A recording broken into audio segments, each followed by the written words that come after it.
আমার মনে আছে 2021 সালে এসিএস এর অ্যাম্বাসেডরদের সাথে আমাদের বন্ধুদের অ্যাম্বাসেডরদের তুমুল গ্যাঞ্জাম সাথে সাথে অপারের সাথে কথা অপার মানে এগুলো কেন করছে ভাইয়া জানিই তো না এগুলো হচ্ছে। হ্যাঁ, তো ব্যাপারটা না কি হয় যে আচ্ছা by the way power play নামটা আমার দেওয়া।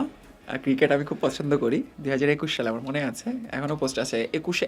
কেউ যদি এই পডকাস্ট দেখে থাকে এডেড গ্রুপের কিংবা বন্দিপাশা কিংবা আদার কোনো অডিয়েন্স যদি এই ভিডিও দেখে থাকে, আমি বলবো আজকে থেকে এরপরে পরবর্তীতে কোনো শিক্ষককে নিয়ে কোনো প্ল্যাটফর্মকে নিয়ে তুলনীয় পোস্ট যেন অন্তত তোমরা করো না। হ্যাঁ, এবং যেমন বইটা চান্স না হওয়া, এটা আমার লাইফের অনেক বড় ফেইলার বলবো না, মানে খারাপ লাগা ছিল। হ্যাঁ, এসিএস এর সাথে রিসেন্ট যে টুর্নামেন্টটা ছিল সেখানে আমরা 3-0-তে তাদেরকে হোয়াইট ওয়াশ করেছিলাম। তো পরবর্তীতে হয়তো শুধু জিতবো না, হোয়াইট ওয়াশ করার চেষ্টা করবো আমরা। কলেজ ম্যাটার করে না ভার্সেস অ্যাডমিশনের চান্স পাওয়া স্টুডেন্টদের স্ট্যাট ঘাটো, এটা তো মিলতেছে না। তাহলে ওই কথাটা সত্য না যে কলেজ ম্যাটার করে না, কলেজ আসলেই ম্যাটার করে। ভাই ফাহাদ স্যার ক্রিকেট কেমন খেলে, আপনি কি বিট করতে পারবেন স্যারকে? হ্যাঁ, মানে 100 টাইমস পারবো। 100 টাইমস? এত কনফিডেন্ট ভাই? ফাহাদ স্যারের আমার কাছে মনে হয় ফাহাদ স্যার খুব স্পোর্টিভ ওনার অনুযায়ী। তো ফুটবল অনেক ভালো খেলে ফাহাদ ভাই। লাস্ট দিন ভাই আপনি যদি ধরেন এখন এর থেকেই থাকতেন স্টুডেন্ট হিসেবে, সে আপনি 25 বা 26 বা 27 ব্যাচ, আপনি কেমিস্ট্রি ক্লাস কার করতেন? আপনি নাই এখন, আপনি এখন স্টুডেন্ট ভাই। এখন স্টুডেন্ট? জি ভাই। তাইলে আমি ক্লাস করতাম হচ্ছে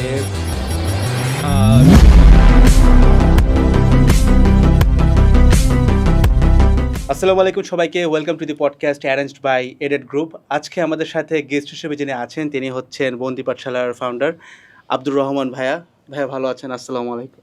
ওয়ালাইকুম আসসালাম, আলহামদুলিল্লাহ ভালো আছি। তোমাদের কি অবস্থা? তোমাদের শো বেশ কয়েকটা দেখেছি আমি, তো এখানে আসতে পেরে আমার বেশ ভালো লাগছে এবং আমার মনে হয় যে নেক্সট যতটুকু সময় তোমাদের সাথে কথা বলার সুযোগ হবে ভালো একটা সময় কাটবে। Thanks for being so much humble ভাই। আপনি আমাদেরকে এতটুকু টাইম দিচ্ছেন, এটার জন্য অনেক বেশি কৃতজ্ঞ। থ্যাংক ইউ ভাই প্রথমে যে প্রশ্নটা দিয়ে আমি শুরু করতে চাই সেটা এটার জন্যই মনে হয় এরা ক্লিক করছে, এটা শুরুতে বলে দিচ্ছি, পরে আরও ইন্টারেস্টিং পার্ট আছে। ভাই বন্দি পাঠশালার জার্নিটা কীভাবে শুরু হয়েছিল আপনার সাইড থেকে? হাউ ডিড বন্দি পাঠশালা স্টার্ট? বন্দিপাশার জার্নি আসলে কাকতালীয় বলা যায় না, এটা হয়তো হবার ছিল, বাট কোইন্সিডেন্টও ছিল বেশ কিছু। কোভিডের সময় তোমরা খুব সম্ভবত খুব স্পষ্ট মনে আছে যে সবথেকে ক্ষতিগ্রস্ত যতগুলো ইন্ডাস্ট্রি ছিল তার মধ্যে ছিল হচ্ছে স্বাস্থ্য খাত এবং হচ্ছে শিক্ষা খাত। এবং আমার এখনও মনে আছে এমন অনেকগুলো স্টুডেন্ট আছে, যেহেতু 2014-15 সাল থেকেই টিউশন কিংবা বাংলাদেশের বিভিন্ন স্বনামধন্য কোচিং সেন্টারের বিভিন্ন জেলাতে যে ক্লাস নেওয়ার অভিজ্ঞতা ছিল, সেটা সুবাদে বাংলাদেশের অনেক শিক্ষার্থীর সাথে কানেকশন হওয়ার সুবিধা মানে সুযোগ হয়েছিল এবং অনেক শিক্ষার্থী আমাকে চিনতো। তো তখন থেকে ইনবক্সে বিভিন্ন সময় শিক্ষার্থীরা গাইডলাইন চাইতো, কীভাবে ক্যারিয়ারে ভালো করা যায় সেগুলো জানতে চাইতো। তো করোনার সময় সেই সংখ্যাটা বেড়ে গিয়েছিল। তো এমন অনেক শিক্ষার্থী আমার মনে পড়ছে যে সুইসাইড করবে এরকম মোমেন্টে আমি কনসালটেন্সি দিয়েছি, রাত্রে 2-4 ঘন্টা কথা বলেছি। করোনার সময়ের কথা বলছি, যে ফ্যামিলির আর্নিং সোর্স বন্ধ হয়ে গিয়েছে, স্কুলে যেতে পারছে না, বেতন বাকি, মানে ইভেন মানে ডে টু ডে লাইফে যতটুকু খরচ দরকার সেটা ফ্যামিলি বহন করতে পারছে না। এবং স্পেশালি মেয়েদের ক্ষেত্রে এরকম ঘটনা বেশি ঘটেছে আমার যতটুকু মনে পড়ছে। তো এরকম মানে এই মুহূর্তে মনে পড়ছে এরকম 2-4 জন হবে যাদেরকে মানে একদম যে সুইসাইডের হাত থেকে ফেরত নিয়ে আসা। তো আমার বাসায় থাকা অবস্থায় আমি যখন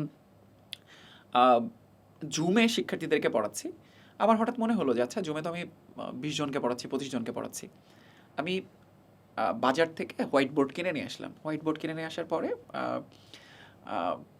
লাইভে, ফেসবুক লাইভে প্রথমবারের মতো আমার মনে হয় আমি ফেসবুক লাইভে গেলাম। ফেসবুকে যে লাইভ অপশন আছে সেটা দেখেছি বিভিন্ন সেলিব্রিটিদের লাইভে, বাট প্রথমবারের মতো আমি মানে হাত কাঁপছিল যে আমি কীভাবে লাইভ বাটন ক্লিক করতে যে অন্য কিছু ক্লিক করে দিলাম।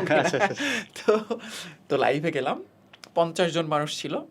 তো খুব বেশি হতাশ লাগে নাই, যদিও হোয়াইট বোর্ডে তো প্রথম দিন নেই, পেন অন পেপারে, যে আমার মানে তোমরাও মানে এরকম ক্লাস নিয়েছো, এখানে হচ্ছে খাতা কলম নিয়ে লিখছি আর এখানে হচ্ছে ক্যামেরা স্ট্যান্ডে ক্যামেরা লাগানো। তো আগে থেকে আমি বেশ কিছু পেজ আগে কিছু জিনিসপত্র টাইপ করে মানে হাতে লিখে নিয়ে এসেছিলাম। তো ওই ক্লাসটা 50 জন করলো। এর পর দিন খুব সম্ভবত 150 জন ক্লাস করলো। এর কিছুদিন পরেই আহ, প্রায় 15,900 স্টুডেন্ট আমার ফ্রি লাইভ ক্লাস করে। তো ওই মোমেন্টে জাস্ট আমি ইমাজিন করছিলাম যে একটা কনসার্টের কথা যদি চিন্তা করি, ঠিক 15,900 মানুষ দাঁড়ালে কত মানে কত এরিয়া জুড়ে মানুষজন দাঁড়াবে। সো এরপর মনে হলো যে হ্যাঁ, আমার ইম্প্যাক্টটা দেশব্যাপী শিক্ষার্থীদের মধ্যে পড়তে শুরু করেছে। তো যেহেতু আমি কেমিস্ট্রি পড়াচ্ছিলাম, দেন আমার ফ্রেন্ড সার্কেলের মধ্যে যারা ম্যাথ, বায়োলজি, যেমন কাব্য ছিল ম্যাথের, ইয়াসিন ছিল ফিজিক্সের, হ্যাঁ শুভ ছিল ম্যাথের, তো এভাবে করে আমি একটা টিম আপ করে ফেললাম। দেন আমার মনে হয় সেই গল্পটা পুরো বাংলাদেশের সবারই জানা, যে এরপর থেকে পুরো বাংলাদেশের সকল শিক্ষার্থীদেরকে ওই যে প্যান্ডেমিক মোমেন্টে শিক্ষা খাতেই শুধু অবদান না, তাদেরকে ডিফারেন্ট ওয়েতে চিন্তা করা যে পড়াশোনা শেষ হয়ে যায়নি, ঘুরে দাঁড়ানো সম্ভব, বাসায় বসেই পড়াশোনা করা সম্ভব, এবং বাসায় বসেই নেক্সট এইচএসসি কিংবা অ্যাডমিশনে ভালো করা সম্ভব। তো এই ধারণাটা জন্মানো, এবং সত্যি সত্যি এর পরবর্তী যে অ্যাডমিশন 2020-এর কিংবা তার পরবর্তী অ্যাডমিশনগুলোতে আমরা সত্যি সত্যি ইম্প্যাক্ট ফেলতে পেরেছিলাম। এবং আহ, এই স্টোরির মধ্য দিয়েই বন্দিপাশা নামক একটা টেক প্ল্যাটফর্মে যাত্রা শুরু হলো, যেটাকে এই মুহূর্তে বাংলাদেশের সব থেকে ফাস্টেস্ট গ্রোয়িং প্ল্যাটফর্ম হিসেবে কনসিডার করা হয়। আলহামদুলিল্লাহ ভাইয়া। এই ক্রেডিটটা আমার মনে হয় আমার পুরো টিমের। এই গল্পটা পুরো টিম একসাথে কাজ না করলে হয়তো পসিবল ছিল না। ভাইয়া প্যান্ডেমিক বললেন অ্যান্ড সুইসাইডের ব্যাপারটা বললেন, আমি কিন্তু 20 ব্যাচ, আপনার আচ্ছা। ক্লাস করা মানুষ, আপনার ফ্যান, ও। অনেক কিছু একসাথে।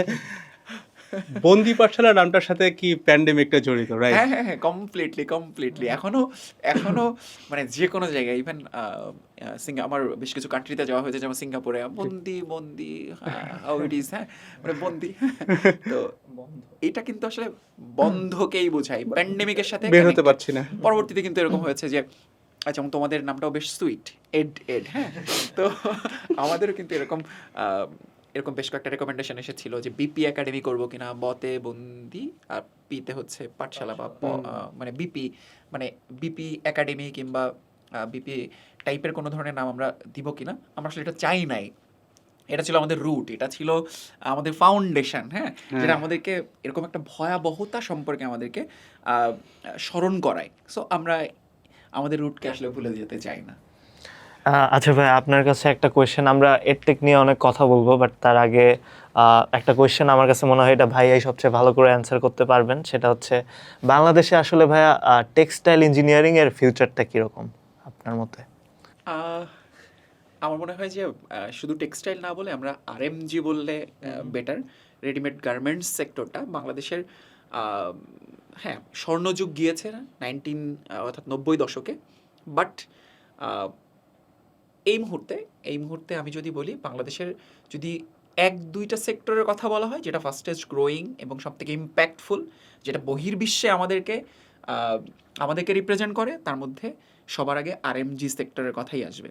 কারণ আমাদের এখানে সস্তা, যদিও এটা বলতে খারাপ লাগছে, বাট সস্তা শ্রম পাওয়া যায় এখানে, খুব অল্প দামে লেবার পাওয়া যায়, লেবার কস্ট খুবই কম, এবং আমরা বাঙালি হিসেবে আমরা খুবই ডেডিকেটেড, হ্যাঁ হার্ড ওয়ার্কার আমরা। তো সেক্ষেত্রে দেখা যায় আমরা যে পরিমাণ এক্সপোর্ট করি বাংলাদেশ থেকে, সেটা খুব কম কান্ট্রি থেকেই করতে পারে। এবং তোমরা হয়তো জানো যে 2 এবং 3-এর মধ্যে বাংলাদেশ ওঠানামা করে, হ্যাঁ ভিয়েতনাম, চায়না, এবং মানে গ্লোবালি আমরা যেহেতু গ্লোবালি আরএমজি সেক্টরে 1, 2, 3-এর মধ্যে আমরা অবস্থান করছি, যেমন ওঠানামা করছে যদিও। সো আমাদের টার্গেট তো আসলে 1-এ যাওয়া, বাট আমরা যে টপ 3-তে বিলং করছি এটা আমাদের জন্য অনেক বড় একটা অ্যাসেট, যেটা বহির্বিশ্বে আমাদের বাংলাদেশের নাম এবং আমাদের আরএমজি সেক্টরকে রিপ্রেজেন্ট করছে। তো এটার পেছনে অনেক ধরনের কারণ থাকতে পারে, বাট সাউথ এশিয়াতে একমাত্র বিশেষায়িত টেক্সটাইল বিশ্ববিদ্যালয়ই হচ্ছে বুটেক্স। তো বাংলাদেশে প্রায় 4,000-এর উপরে টেক্সটাইল ইন্ডাস্ট্রি আছে, বাট যতজন দক্ষ ইঞ্জিনিয়ার প্রয়োজন ততজন দক্ষ ইঞ্জিনিয়ার আমরা আসলে প্রডিউস করতে পারছি না। সো প্রয়োজনের তুলনায় ইঞ্জিনিয়ার যেহেতু কম, তার মানে জব সেক্টর বুঝতেই পারছো যে জব সেক্টরে আসলে আরও বেশি মানুষ প্রয়োজন। সো আরএমজি সেক্টরে যারা টেক্সটাইল গ্রাজুয়েট হচ্ছে, গ্রাজুয়েশন শেষ হওয়ার আগেই তাদের ম্যাক্সিমামের চাকরি হয়ে যায়, মানে আমি যতটুকু দেখেছি। সো সম্ভাবনা অনেক দেখছি আমি। হ্যাঁ, বন্দি পাঠশালা এটা আমরা নিজেরাও জিপিটি করছি এর আগে, আপনার সাথে আলোচনা হচ্ছিল অ্যাবাউট দ্য থিং যে এটা ফাস্টেস্ট গ্রোয়িং টেক প্ল্যাটফর্ম। একটা প্ল্যাটফর্ম ভাই যখন ফাস্টেস্ট গ্রোয়িং হয়, এটা তো শুধুমাত্র অ্যালগোরিদমে ভালো করতেছে, শুধুমাত্র এটা তো হইতে পারে না ভাই। Probably you did something very right did something very unique যেটা স্টুডেন্টরা পছন্দ করছে বা দে গট হেল্পড। যারা নিউ কামার্স আছে বা যারা এক্সিস্টিং আছে ভাই, আপনার কাছে কি মনে হয় যে হোয়াট শুড আদার এডটেক্স ডু যেটা বন্দি পাঠশালা অলরেডি করতেছে অ্যান্ড দ্যাটস ওয়াই আপনাদের রিভিউজ এত বেশি ভালো? নতুন হোক কিংবা পুরাতন হোক, আমরা যেই সেক্টরটা নিয়ে কাজ করছি, আমরা বলছি এডুকেশন অ্যান্ড টেকনোলজি, যেটাকে আমরা এডটেক বলছি। আমাদের পাশের কান্ট্রি আমরা ইন্ডিয়াতে দেখেছি ফিজিক্সওয়ালা একাডেমি, বাইজুস, হ্যাঁ। তো এরা আমাদের জন্য একটা লেসন হইতে পারে এরা কীভাবে গ্রো করছে, যেহেতু বাংলাদেশে এডটেকটা রেইজ করেছে বেশ পরে এসে, মানে সব থেকে বেশি রেইজ করেছে প্যান্ডেমিকের পরবর্তী সময়গুলোতে এসে। তো নতুন কিংবা পরবর্তী সবার ক্ষেত্রে মানে আমি মনে হয় কয়েকটা পয়েন্ট আউট করতে পারি যেগুলো আসলে খুব বেশি জরুরি।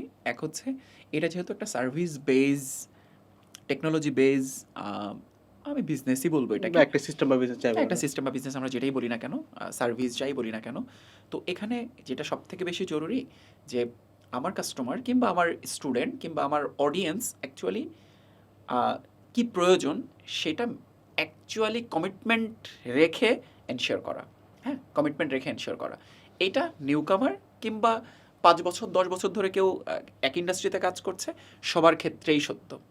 সেকেন্ড যে পয়েন্টটা আসে যে হ্যাঁ আমি কমিটমেন্ট রাখবো, কিসের কমিটমেন্ট রাখবো? কোয়ালিটি প্রোডাক্টের, কোয়ালিটি সার্ভিসের কমিটমেন্ট রাখবো। সো আমি যখন কোয়ালিটি সার্ভিস কমিটমেন্ট সহকারে এনশিওর করতে পারছি, তার মানে এটা আমার সাকসেস স্টোরিতে হিট করছে। আমি যখন প্রথম 2টা পয়েন্ট যখন এনশিওর করছি, তখন এটা আমাকে একটা সাকসেস স্টোরি দিচ্ছে, আমাকে একটা এনাফ টেস্টিমোনিয়াল দিচ্ছে। তো এই যে 3টা জিনিস, এই 3টা জিনিসের পরে আমার মনে হয় আর পেছনে তাকানোর কোনো দরকার নাই। মানে সেটা কালকে থেকে একটা এডটেক ফর্ম করবে কিংবা আজ থেকে 5 বছর পরে এডটেক ফর্ম করেছে, সবার ক্ষেত্রেই সূত্রটা সেম। আবার বিপরীতে এটাও সত্য যে 10 বছর ধরে কাজ করছে, এই 3টা জায়গার কোনো একটা জায়গাতে ল্যাকিংস আছে, সে সাস্টেন করবে না। আবার কালকে থেকে ফর্ম করছে, তার আবার এই 3টা আমরা যদি এই টেবিলের কথাই চিন্তা করি, টেবিলের 3টা পায়া, হ্যাঁ, যে কোনো একটা পায়া যদি দুর্বল থাকে তাহলে সেটা তো হেলে পড়বে। ঠিক কনসেপ্টটা এরকম যে কালকে থেকে কাজ করবে এমন একটা এডটেক, মানে চিন্তা করছে এইচএসসি 25-26 ব্যাচের কেউ যদি চিন্তা করে যে আমি হ্যাঁ বিশ্ববিদ্যালয়ে চান্স পেয়ে আমি এডটেক ফর্ম করবো, তাহলে তার ক্ষেত্রে বেসিক এই 3টা জিনিসই মাথায় রাখা দরকার। আমার মনে হয় আরেকটা পয়েন্ট এটার সাথে রেলেভেন্ট, আমি এখনই বলি এটা, যে মানে বিজনেস পার্সপেক্টিভ এবং একই সাথে এডটেক পার্সপেক্টিভ থেকে যে কোনো একটা কিছু শুরু করার জন্য স্টার্ট আপ, হ্যাঁ আমরা তো এন্টারপ্রেনিউর জার্নি করছি, হ্যাঁ কীভাবে হওয়া যায়, উদ্যোক্তা কীভাবে হওয়া যায়, এর জন্য 3টা জিনিস, মানে আবারও সেই 3টা জিনিস খুবই জরুরি। এই 3টা ব্যতীত কোনো স্টার্ট আপ গড়ে ওঠেনি, গ্লোবালি কোনো স্টার্ট আপ তৈরি হচ্ছেও না। একদম প্রথমে হচ্ছে একটা সলিড আইডিয়া, আমরা তো আইডিয়ার উপর একটা বিজনেস ফর্ম করি। তো একটা সলিড আইডিয়াটা সলিড এজন্য বলছি যে হ্যাঁ মানে আমি পেঁয়াজ কিনে নিয়ে এসে মজুত করবো পরে বিক্রি করে দিব, এটা সলিড আইডিয়া না আসলে। হ্যাঁ, এক্সিস্ট করছে অলরেডি এবং এটা পেঁয়াজ পচে যেতে পারে, হ্যাঁ পেঁয়াজের দাম কমে যেতে পারে, সবসময় বাড়বেই ব্যাপারটা তো তা না। তো একটা সলিড আইডিয়া থাকতে হবে যে আমি আমার একটা আইডিয়া নিয়ে চিন্তা করছি যেটা মার্কেটে ইম্প্যাক্ট ফেলতে পারে। হ্যাঁ, তো ইম্প্যাক্ট ফেললেই তো আলটিমেটলি আমার প্রোডাক্ট রিটেনশন হইতে থাকবে, সেল বাড়তে থাকবে। দেন হচ্ছে একটা প্রপার টিম বলতে বোঝাচ্ছে শুধু এই যে সিইও এমডি লাগায় রাখলেই আসলে একটা স্টার্ট আপ গড়ে উঠবে না। এফিশিয়েন্ট অ্যান্ড ডেডিকেটেড টিম দরকার। তো অ্যান্ড থার্ড থিং হচ্ছে ট্র্যাকশন বলি আমরা এটাকে, ইন্টারন্যাশনালি এটাকে ট্র্যাকশন বলা হয়। ট্র্যাকশন মানে আমি কতজনের উপরে ইম্প্যাক্ট ফেলছি, আমার কতজন স্টুডেন্ট কিংবা কতজন অডিয়েন্স কিংবা কতজন কাস্টমার আমার প্রোডাক্ট থেকে, আমার আইডিয়া থেকে উপকৃত হচ্ছে। সো প্রথমে ছিল হচ্ছে idea, solid team and then traction. তো এই 3টা যদি ওকে হয় সেটা রেইজ করবে, সেটা বুম করবে, সেটা ইউনিকর্ন হবে, মানে ফর শিওর এটা হবে। আই এগ্রি ভাই, আই ডু এগ্রি ভাই, সব কিছু ঠিক আছে, কিন্তু ধরেন এরকম কি কখনো হইতে পারে যে ধরেন আপনি তো 3টা জিনিস বললেন, দ্যাটস রিকোয়ার্ড, এর থেকে নতুন একটা ছেলে আসছে, বাচ্চা একদম, ধরেন ফার্স্ট ইয়ারে ঢুকছে, we all had this days ভাই, তার কাছে ধরেন এগুলো কাজ করার মতো অ্যাকচুয়াল এলিমেন্টস নাই, তার আইডিয়া আছে, আইডিয়া অলরেডি আগে থেকেই আছে, এডটেকের আইডিয়া খুব বেসিক, তাকে কি কোনো ভাই পাইপলাইন দেওয়ার মতো কোনো জায়গা আছে, বা উড ইউ সে যে আই উড প্ল্যান দিস, বা আমরা কিছু করব? আচ্ছা, মানে আপনার কাছে একটা দাবি রেখে বলতে, তুমি আমাকে বলো যে এডটেকের জার্নি শুরু করতে কয় টাকা লাগে? যদি ভাই আমি আপনাদের আমলে যাই, একটা হোয়াইট বোর্ড দিয়ে পড়বেন, আমি ওইরকম ভালো পড়াইতে পারি, নোবডি মানে বলবে না যে কি সেট আপ, এটা টাকা লাগবে না খুব একটা, নেগলিজেবল। আজকের দুনিয়ার কথা বললে একটা স্মার্ট বোর্ড যদি সেটা চাইনিজ বোর্ডও হয় ভাই, ক্যামেরা বাদ দিলাম, ফোন কিনলাম একটা ধরেন 20,000 টাকা দিয়ে, এটা মিনিমাম রিকোয়ারমেন্ট। মাইক্রোফোন 1,000 খানেক, 3 লাখ টাকা অ্যাটলিস্ট, মানে এটা হচ্ছে আমি মিনিমাম। ওকে, এবার আমি তোমার ব্রেকডাউন দেই যে হ্যাঁ, তার আগে বলে রাখা জরুরি যে আমাদের বন্তি পাঠশালার জার্নিতে ইনভেস্টমেন্ট ছিল ওই যে নেগলিজিবল, মানে 10 to 0 টাকা। এবং আজকে যদিও ভ্যালুয়েশনের অনেক ধরনের কনসেপ্ট রয়েছে, বাট মিনিমাম সেটা 100 কোটির কোম্পানি তো হবেই। হ্যাঁ, তো গ্লোবাল অ্যাসপেক্টের কথা বলছি। জি ভাই। ওকে, তার মানে 0 ইনভেস্ট দেন 100 crore। হ্যাঁ, তো এই জার্নিতে যেটা পসিবল হয়েছে সেটা নিশ্চয়ই সময়ের মানে সময়ের পরিবর্তনের সাথে সাথে 100টা চেঞ্জ হতে পারে, 0 কিন্তু 0 জায়গাতেই আছে। কীভাবে আমি বুঝিয়ে বলছি, 10 to 0 একদম 0 না। আচ্ছা, আমরা যে এডটেকের কথা বলি, এডটেক এখানে এডুকেশনের সাথে টেকনোলজিটা মিক্স আপ হয়েছে, তাই না? এডুকেশনের সাথে টেকনোলজি মিক্স আপ হয়েছে। আচ্ছা, প্রথম প্রশ্ন, এডুকেশন কি? মানে তুমি যদি গ্রামে যাও, তুমি তোমার পাশের বাসার মানে কাজিনকে কিংবা ছোট ভাই বোনকে মানে পড়াতে গেলে কি তোমার টাকা লাগে? টাকা তো লাগে না, তাই না? তুমি পাশে বসিয়ে পড়াতে পারছো, হ্যাঁ, মানে তাকে বলছো যে এই ম্যাথটা করো, এই ম্যাথটা করো, এইভাবে এভাবে করতে হবে। এটা রেগুলার করছি আমরা যখন ছুটিতে বাসায় যাই, আমরা রেগুলার করছি। সেকেন্ড থিং হচ্ছে, আমরা লাইভ নেই কিসে? ফেসবুকে নেই। ফেসবুক তো একটা পেইড অ্যাপ না, ফেসবুক তো একটা ফ্রি অ্যাপ। ধরলাম আমার কাছে মাইক্রোফোন নাই, হ্যাঁ, আমার কথা কি শোনা যাবে না? শোনা যাবে তো, শোনা যাবে। হ্যাঁ, ইন্টারনেটটা হয়তো কিনতে হবে, হ্যাঁ, ইন্টারনেটটা কিনতে হবে।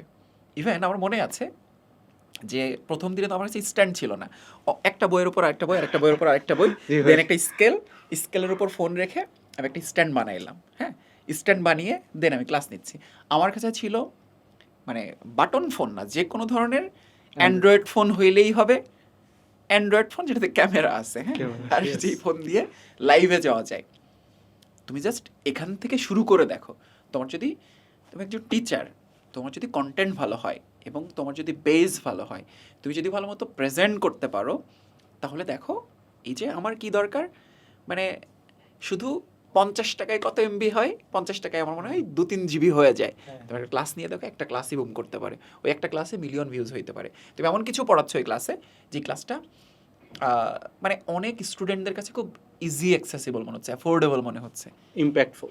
এটা তুমি মাল্টিপল টাইম করো না, এটা তুমি 30টা ক্লাস নাও, এরপরে তুমি চিন্তা করো যে আসলে 3 লাখ টাকা লাগবে, 5 লাখ টাকা লাগবে। হ্যাঁ, আমি যখন এটুকু করলামই না, আমার মানে লাস্ট দিন বইটার একটা ছেলের সাথে দেখা হয়েছে, আমি ওকে জাস্ট এটা বলেছি, বলে যে ভাই বন্দি ভাষাতে ক্লাস নিতে চাই, বন্দি ভাষাতে অপরচুনিটি চাই। আমি বলছি তুমি আগে 30টা ক্লাস নিবা, তুমি 30টা কন্টেন্ট শ্যুট করবা, নিজে এডিট করবা, দেন আপলোড দিবা। আগে তুমি দেখো তোমার কন্টেন্টগুলো স্টুডেন্টরা ভালো মতো অ্যাকসেপ্ট করছে কিনা। হ্যাঁ, তুমি আগে এটা দেখো। সো 30টা ক্লাস শ্যুট করার জন্য এবং 30টা ক্লাস আপলোড দেওয়ার জন্য ওর হয়তো 30 জিবি নেট লাগবে, ধরলাম, হ্যাঁ, ধরছি এতটুকুই। বাট আমি যখন অপশনই ক্রিয়েট করছি না, তখন আমি কিভাবে হতাশ হব? হতাশ হওয়ার জন্যই তো এনাফ কারণ দরকার। সো এখনো পর্যন্ত এডটেক মানে এখনো পর্যন্ত ফেন্সি বিজনেস হয়ে যায় নাই, এন্ট্রি লেভেল এখনো অনেক বড় ব্যারিয়ার ক্রিয়েট হয় নাই, বাট রিলেটিভ আপেক্ষিকভাবে ধরে নেওয়া হচ্ছে যে এইটা হচ্ছে ওই পপুলার ভাইয়াদের দখলে। আমরা শুরু করলে হয়তো স্টুডেন্ট আমাদের কাছে আসবে না, আসলেই আসবে। আসলেই শুরু করে দেখো, তোমার কন্টেন্ট তুমি যদি ভালো পড়ায় থাকো, তোমার যদি ভালো সেই ক্যালিবারিটি থাকে, এমনও হতে পারে যে তুমি আরেকটা বন্দি ভাষা তৈরি করে ফেলছো, আরেকটা এডেড গ্রুপ তৈরি করে ফেলছো। হ্যাঁ, এডেড গ্রুপটা অনেক ছোট ভাই, থ্যাঙ্কস ফর বিং সো হাম্বল ভাই। এমনি ভাই, আপনি যখন বন্দি পাঠশালা ফাউন্ড করছিলেন তখন তো অপশন ছিল না মানুষের বাইরে যাওয়ার, বাট এখন যেহেতু আপনার অফলাইনেও ক্লাস করতে পারতেছে, অনলাইনেও ক্লাস করতে পারতেছে, আপনার কাছে কি মনে হয় যে অনলাইনেই ফুল প্রিপারেশন নেওয়া পসিবল, ইঞ্জিনিয়ারিং হোক বা মেডিকেল? আমার মনে হয় স্ট্যাট দিয়ে কথা বললে বেশি ভালো। তুমি গত বছর টপ 20-তে একজন ছিল, পজিশন মনে পড়ছে না, মেডিকেলে। আর বইটা তো অহরহ দেখছি। পড়াশোনাটা আসলে অনলাইন কিংবা অফলাইন এটা ম্যাটার করে না, মানে আগেও ম্যাটার করেনি, এখনও ম্যাটার করছে না। মানে অ্যাডমিশনে চান্স পাওয়া কিংবা ভালো করার ক্ষেত্রে পুরোপুরি ডিপেন্ড করে যে একজন স্টুডেন্ট বাসায় সে কতটা প্র্যাকটিস করছে, টিচারদের ম্যাটেরিয়াল সে কতটুকু ভালোভাবে একসেপ্ট করে বাসায় প্র্যাকটিস করতে পারছে, এটার উপরে। আমরা একই টিচার অনলাইনে যখন পড়াচ্ছে কিংবা অফলাইনে পড়াচ্ছে, আমি হয়তো সেম কন্টেন্টটাই তো পড়াবো। মানে আমি তো যদি অফলাইনে পড়াই, আমি তো সেম কন্টেন্টটাই সেম পড়াবো, নোট সেম নোট পড়াবো। মানে আমি যদি টিচার হয়ে অনলাইন অফলাইনকে আমি আলাদা করতে না পারি, তাহলে একজন স্টুডেন্টের কাছেও আমার ক্লাসটা একই রকম লাগবে, তাই না? তারপরে বাকি টিচারদের ক্ষেত্রেও আসলে ব্যাপারটা মোর অর লেস সেম। এখন টিচার টু টিচার অ্যাপ্রোচ জানাশোনা ভ্যারি করবে, এটা স্বাভাবিক। তো এই পয়েন্টে এসে যদি আমরা এগ্রি করি, আমি অনলাইন অফলাইনে ক্লাস নিলে আমি আসলে একই ক্লাস নিব, তাইলে অনলাইন অফলাইনে একজন স্টুডেন্ট আমার থেকে ডিফারেন্ট কিছু শিখবে, এটাও তো আমি বিশ্বাস করি না। সো এক্ষেত্রে ব্যাপারটা হচ্ছে চান্স পাওয়ার ক্ষেত্রে অনলাইন কিংবা অফলাইন ম্যাটার করে না কোন অর্থে। অনেক স্টুডেন্ট থাকে অনলাইনে আসলে মনোযোগ দিতে পারে না, অনেক স্টুডেন্ট আছে অফলাইনে ছাড়া তার আসলে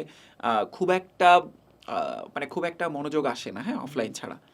তো এক্ষেত্রে মানে আমি যে আইডিওলজিটা ফলো করি সেটা হচ্ছে, যেমন রিসেন্টলি ফিজিক্সওয়ালা করছে, যে ক্ষেত্রে ফিজিক্সওয়ালা তোমরা খেয়াল করেছো হয়তো আইপিওতে এনলিস্টেড হয়েছে, কেন এই সাকসেসের পেছনে কারণটা কি আসলে, যেখানে বাইজুস ফল করছে। তো আমি অ্যাকচুয়ালি হাইব্রিড মডেলকে কনসিডার করি, যে অনলাইন ক্লাস অফলাইন এক্সাম। তোমরা খেয়াল করেছো যে তোমরা অ্যাডমিশনে ক্লাস নিতে যেয়ে দেখো যে অনলাইনে ক্লাস নিলে অনেক বেশি কন্টেন্ট পড়ানো যায়, যেটা অফলাইনে একটা 1.5-2 ঘন্টার ক্লাসে আসলে পড়ানো সম্ভব হয় না। এখন এই মুহূর্তে engineering admission test, medical admission test কিংবা ঢাকা বিশ্ববিদ্যালয়ের অ্যাডমিশন টেস্টে কোশ্চেনগুলো কিন্তু বেশ একটু ক্রিটিক্যাল টাইপের হচ্ছে, স্ট্যান্ডার্ড টাইপের হচ্ছে। তো একটু গতানুগতিকের বাইরে একটু অ্যাডভান্স পড়াশোনা না করলে না, মানে চান্স পাওয়াও বেশ টাফ হয়ে যায়, তাই না? তো সেজন্য কি দরকার, অনলাইন ক্লাস আসলে প্রয়োজন আছে বেশি কন্টেন্ট একটু বেশি জানাশোনার জন্য। আর দ্বিতীয়ত হচ্ছে অফলাইন এক্সাম না দিলে, মানে এক্সামটা তো অনলাইনে দেওয়া পসিবল না। ইভেন এখনও পর্যন্ত বাংলাদেশে এই টেকনোলজি ইন্ট্রোডিউস না, যেমন আমরা ট্রাই করছি, বাট এখনও পর্যন্ত কেউ দেখে দেখে এক্সাম দিবে না, ChatGPT করবে না, ওপেন মানে সোর্স ইউজ করবে না, এটার এনশিওরিটি দেওয়া এই মুহূর্তে কঠিন। বাট হ্যাঁ, এই টেকনোলজি আমরা নিয়ে আসার ট্রাই করছি। তো এক্সামটা অফলাইনে, ক্লাসটা অনলাইনে, এই হাইব্রিড মডেলটাই আমার মনে হয় নেক্সট ফিউচার বাংলাদেশের জন্য। এবং আমি এটাকেই রেকমেন্ড করি যে হ্যাঁ, অনলাইন কিংবা অফলাইন আসলে এনাফ ডিফারেন্স নাই, বাট হাইব্রিড মডেলটা একটা স্টুডেন্টের জন্য হাইলি রেকমেন্ডেবল। হ্যাঁ, আপনি একটু আগে এফোর্টের কথা বলতেছিলেন, ওই যে আমি যেটা বললাম যে 3 লক্ষ টাকার বোর্ড অ্যান্ড অল, তারপরে হচ্ছে একটু পরে যে ও যেটা কোশ্চেন করলো অনলাইন থেকে আসা যায় কিনা, সবখানে এফোর্টের একটা ব্যাপার আছে। আমি রিসেন্টলি একটু মাথায় ক্যাচ করলাম, ও আমাকে এটা মনে করাচ্ছিল। তো আমরা ভাই খুব রিসেন্টলি হচ্ছে গিয়ে মানে ফেসবুক অ্যান্ড ইউটিউব মিলে 2 লক্ষের মতো একটা ছোট্ট অডিয়েন্স ম্যানেজ হয়েছে আমাদের। Congratulations, thank you so much ভাই। Big impact. হ্যাঁ, তো এখন একটা জিনিস আমরা খেয়াল করলাম যে আমাদের সাথে অনেকেই শুরু করছে হয়তো, তবে তার একটা পর্যায়ে যায় থেমে গেছে অনেকেই। আমাদের ভিডিওর সংখ্যাটা ভাই প্রায় 2000, হয়তো এটা মানে অনেক বেশিও না, তবে ভাই আপনি যদি চিন্তা করেন জাস্ট 1 ইয়ার অ্যারাউন্ডের মধ্যে যদি 2000 ভিডিও প্রডিউস করার কথা চিন্তা করেন, আমি এইটা জিনিসটা বিলিভ করতে পারতেছি এখন যে ড্যাম অনেক বেশি এফোর্ট লাগে। জেনারেলি দেখা যায় ভাই শুরুর দিকে তো আমাদের স্মার্টবোর্ড ছিলই না ভাই, আসলে কারোই থাকার কথা না। মানে আমি প্রত্যেকটা জিনিস অ্যাডমিট করতে পারতেছি ভাই, মানে জাস্ট ও কথা বলার মাঝখান দিয়ে জাস্ট রিকলিং যে আমরা কি জার্নি দিয়ে গেছি। ট্রু ভাই, আসলে আমরা ওই এফোর্টটা দেই না যে will this work out or not. 2000 video দেওয়ার পরে দেন উই ক্যান সি যে আচ্ছা ঠিক আছে 2 লক্ষ মানুষ, still that's little, but 2000 video ভাই আপনাদের তুলনায় এগুলো অনেক তুচ্ছ, অনেক ছোট, অনেক কম। বাট আমি জাস্ট আমাদের ছোট্ট গ্লোবটা থেকে বললাম, যারা নিউ কামার্স আছে তাদের থেকে হয়তো ভাই আমি বা ও একটু বেশি পথ চলে ফেলছি। যারা নিউ কামার একদমই আসে নাই বা হয়তো ফেসবুক অ্যাকাউন্টটাও খুলে নাই এখনো পেজের, সেই তুলনায় বললাম অনেক ভাই যে- অনেক জার্নি করে ফেলেছে আসলে। না ভাই, অনেক ছোট, অনেক ছোট ভাই। ভাই এই জার্নি থেকে আরেকটা প্রশ্ন করতে হয় ভাই, সেটা হচ্ছে আপনি যখন শুরু করছিলেন প্রবাবলি এখন কয় বছর হচ্ছে ভাই? 6 তো হয়ে গেছে। 2026-এর এপ্রিলের 21 তারিখে 6 বছর হবে। ভাইকে দাওয়াত দিলেন? ইনশাআল্লাহ। ওই দিন আমাদের বাই দ্য ওয়ে ওই দিনে আমাদের টিচার্স ডে থাকে, ওই দিনটা আমরা সেলিব্রেট করি। 2020 সালের 21শে এপ্রিল আমাদের বন্দিবসার জার্নি শুরু হয়। তো ওকে, অ্যাডভান্স ইনভাইটেশন রইল তোমাদের জন্য। থ্যাংক ইউ সো মাচ ভাই, থ্যাংক ইউ সো মাচ। প্রশ্নটা যেটা হয় অলমোস্ট তাহলে বলা যায় 6 years almost we are on it. শুরুর দিকে কতটুকু প্ল্যান ছিল, এখন ওই অনুযায়ী প্ল্যান আদৌ কতটুকু ছিল? আমি জানি আপনি you see a lot of big visions, but আজকের আব্দুর রহমান ভাই আর 6 বছর আগের আব্দুর রহমান ভাইয়ের মধ্যে তো ম্যাচুরিটির একটা পার্থক্য থাকার কথা। ভাই তখন ছোট এখনের তুলনায়। তখন যে প্ল্যান ছিল সেই অনুযায়ী আমরা এখন কত দূর আছি, আর নেক্সট ভাই নেক্সট 6 ইয়ার্সে আমরা কই যাচ্ছি বন্দি পাঠশালা থেকে? সত্যি বলতে তখন যে পুরো বিগ পিকচারটা দেখতে পেয়েছিলাম তা না, একদম প্ল্যান ছিল তা না। অন দ্য গোতে এতটুকু ছিল যে কাজ করে যাওয়া, ইম্প্যাক্ট ফেলা, আর ইম্প্যাক্ট ফেললে রেভিনিউ বলি, ক্যারিয়ার বলি, সেটা অটোমেটিক সেট হয়ে যাবে, এটা জানতাম তখন থেকে। এটা তো রিজিক ভাই, এটা রিজিক, আর রিজিক তো অ্যাকচুয়ালি আল্লাহ থেকে নির্ধারিত। তো জাস্ট ইম্প্যাক্ট ফেলে গেছি, এবং আম, মানে আমাকে হয়তো একটা সাদা কাগজে লিখে দিলেও আমি হয়তো লাইফে আজকে পর্যন্ত আমার এই বন্দিপাশা জার্নিতে যত কিছু অর্জন করতে পেরেছি তার হয়তো 10% আমি হয়তো সাদা কাগজে লিখতাম না। যে আমাকে কেউ একজন এসে বলতো যে তুমি নেক্সট 5 ইয়ার্সে কী কী চাও, কত কিছু চাও, আমাকে যদি সাদা কাগজে লিখে দিত তাও আমি হয়তো এত কিছু চাইতে পারতাম না। তুমি যা চাও তাই লিখো, তাই পেয়ে যাবা, তাও হয়তো এত কিছু আমি লিখতে পারতাম না। তো মানে আমার জার্নির আজকে পর্যন্ত আমি যেখানে আজকে অবস্থান করছি এবং যা কিছু অর্জন হয়েছে ম্যাক্সিমামেরই রুট হচ্ছে ওই বন্দিপাশা জার্নি, যেটা আমি এর আগেও বলেছি। তো হ্যাঁ, শুরুতে 2026 সালে কিংবা 2025 সালে এই যে ইউটিউবে, ফেসবুকে যে মানে অলমোস্ট মানে 20 লক্ষেরও বেশি স্টুডেন্টদেরকে যে ডেইলি সার্ভ করব, এই প্ল্যানটা মানে তখনই একদম টু দ্য পয়েন্টে করতে পারিনি। বাট এটা জানতাম যে হ্যাঁ, আমাকে কাজ করে যেতে হবে, অনেস্টলি হার্ডওয়ার্ক করে যেতে হবে, এবং একটা টিম গেম খেলতে হবে। তোমরা খেয়াল করেছো হয়তো, যে আমি জানি না অন্যান্য প্ল্যাটফর্মের ক্ষেত্রে তোমরা ব্যাপারটা দেখেছো কিনা। আমাদের টিমে তুমি যদি 10 জনের নাম বলো, আমি যদি একদম হাতে গুনে নামগুলো বলি, সৈকত ভাই, কাব্য, ইয়াসিন, শুভ, হৃদয়, কাউসার ইসলাম বাদল, তানভীর, হ্যাঁ, আবরার হামিম, তারপর হচ্ছে প্রমিত, নিয়াজ, হ্যাঁ, সবাই সমানভাবে পপুলার। হ্যাঁ, পপুলার শব্দটা কেন বলছি? স্টুডেন্টদের কাছে ভালো পড়ানোর জন্য পপুলার। সো আমরা না এটা চাই নাই। যেমন আমি মানে বন্দিভাষার এককভাবে আমি ফাউন্ডার কিংবা বন্দিভাষা এ ফর্ম করেছে, ও ফর্ম করেছে, এই পরিচয়টা কিন্তু দেখবা আমি কখনোই দেই না।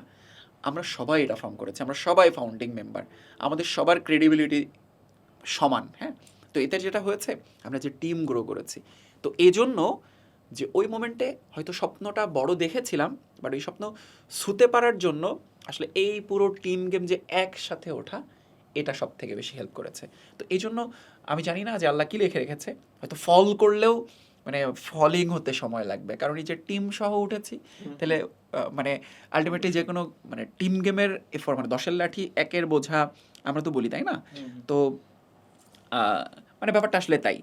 তো নেক্সট যদি বলা হয় নেক্সট 6 ইয়ার্সে আমি আসলে কোথায় বন্দিপাশালাকে দেখতে চাই, আমি আসলে টিম গেমটাই এখন যদি 50 জনের টিম গেম খেলি, তখন হয়তো 500 জনের টিম গেমটা খেলতে চাই। এখন যদি ইম্প্যাক্টটা থাকে 20 লক্ষ মানুষের উপরে, তখন হয়তো সেটা 2 কোটি মানুষে নিয়ে যেতে চাই। আর যেটা আমার ইনার মাইন্ডে কাজ করে, আমি অ্যাকচুয়ালি যা দেখি বাংলাদেশের এডুকেশন সিস্টেমে হাজারটা সমস্যা আছে। রুট কজ ধরে ধরে প্রত্যেকটা সমস্যা, এডুকেশন সেক্টরের প্রত্যেকটা সমস্যা সলভ করতে চাই। কতটুকু পারবো জানি না, বাট পলিসি মেকার যারা আছে তাদের যদি কোঅপারেশন থাকে, তাহলে এডুকেশন সিস্টেমটা গ্লোবাল স্ট্যান্ডার্ড নিয়ে যেতে চাই। যেহেতু আমরা টেকনোলজি নিয়ে কাজ করছি, ওয়ার্ল্ড ওয়াইড টেকনোলজি এতটা আপ টু ডেট, বাংলাদেশে কেন টেকনোলজি পরে আসবে? গ্লোবালি আজকে যে টেকনোলজিটা ইন্ট্রোডিউসড হয়েছে, সেই টেকনোলজিটা পরদিনই যাতে বাংলাদেশে অন্তত এডুকেশনে ইন্ট্রোডিউস করতে পারি, সেটা নিয়ে কাজ করতে চাই। তো আশা করছি আমরা যদি টেকনোলজি ড্রিভেন এডুকেশন সিস্টেমটা এনশিওর করতে পারি, তাইলে আমাদের ওই যে সেকেলে এডুকেশন সিস্টেমটা হয়তো একটা স্ট্যান্ডার্ড মাপকাঠি পাবে। হয়তো পলিসি মেকাররা তখন ভাবতে বাধ্য হবে, তাদেরকে তো আসলে সুন্দর করে বললে কাজ হয় না, যখন ভাবাতে বাধ্য করতে পারবো আমরা, তোমার কিংবা আমরা যারা আছি, আমরা একটাকে কাজ করছি, হয়তো আমরা যদি একসাথে কাজ করে যাই, সেই দিনটা আসবে যে তাদেরকে ভাবাতে বাধ্য করছি এটা সুন্দর, এটা স্ট্যান্ডার্ড, এটা গ্লোবাল স্ট্যান্ডার্ড। সেদিনে হয়তো আমার কাছে মনে হবে হ্যাঁ, আমি যেই ইম্প্যাক্টটা নিয়ে আসলে কাজ করতে চেয়েছিলাম, সেই ইম্প্যাক্টটা হয়তো সেদিন ফেলতে পারলাম। তো হ্যাঁ, নেক্সট 6 ইয়ার্সে অনেক ধরনেরই তো প্ল্যান থাকে, বাট একদম ট্রুলি এই ইম্প্যাক্টটা বন্দিভাষার থ্রুতে হোক কিংবা সবার থ্রুতে হোক, টিমের থ্রুতে হোক, সেটা ফেলতে চাই। ভাই আপনি তো বললেন যে রুট কজগুলোকে আইডেন্টিফাই করেন, দেন আপনি একটু এডুকেট করতে চান। আমার ফিডে রিসেন্টলি একটা ভিডিও 3-4 বার আসছে, মিনিমাম, আমি জানি না ফেসবুক আমাকে টার্গেট করতেছে কিনা, সেটা হচ্ছে ভাই আপনি বছরখানেক হবে বেমি, বছরখানেকই হবে, আপনি 31st খুব সুন্দর একটা কাজ করছিলেন। আপনার আপনার মনে আছে আমি জানি, সেটা হচ্ছে ভাই ওই যে কিছু কম্বল অ্যান্ড হচ্ছে হ্যাঁ, হ্যাঁ। হুডিস দেওয়া। Now I get the reason আর কি ভাই, আই গেস আপনি কিভাবে চিন্তা করছেন ভাই? যেমন আমি আমার থটটা বলি, যে ধরেন এই যে বললেন যে অ্যাটলিস্ট বাচ্চা কাচ্চা যারা 31st নাইটে ভাই আসলে আতশবাজি পটকা তার আব্বা আম্মারা ফোটায় না সাধারণত, আমাদের বয়সী পোলাপানগুলোই তো করে।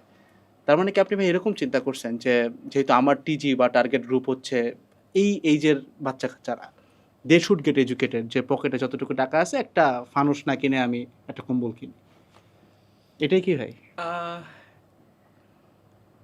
ভিডিওটা খুব সম্ভবত 2023-এ করা, 2023-এ 31st-এর ওই রাতেই করা। হুম হুম হুম।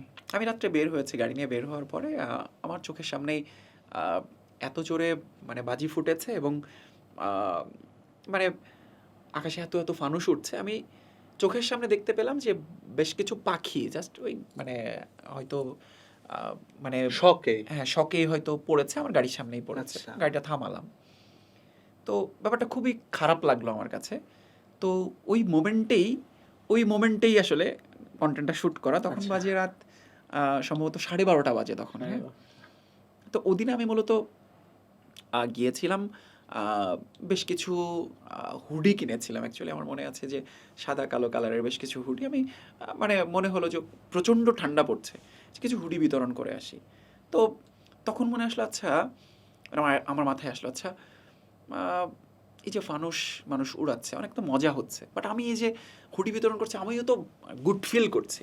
তো এটা কানেকশনটা কোথায় এবং কিভাবে আমার শিক্ষার্থীদেরকে একটা গুড মেসেজ দেওয়া যায়।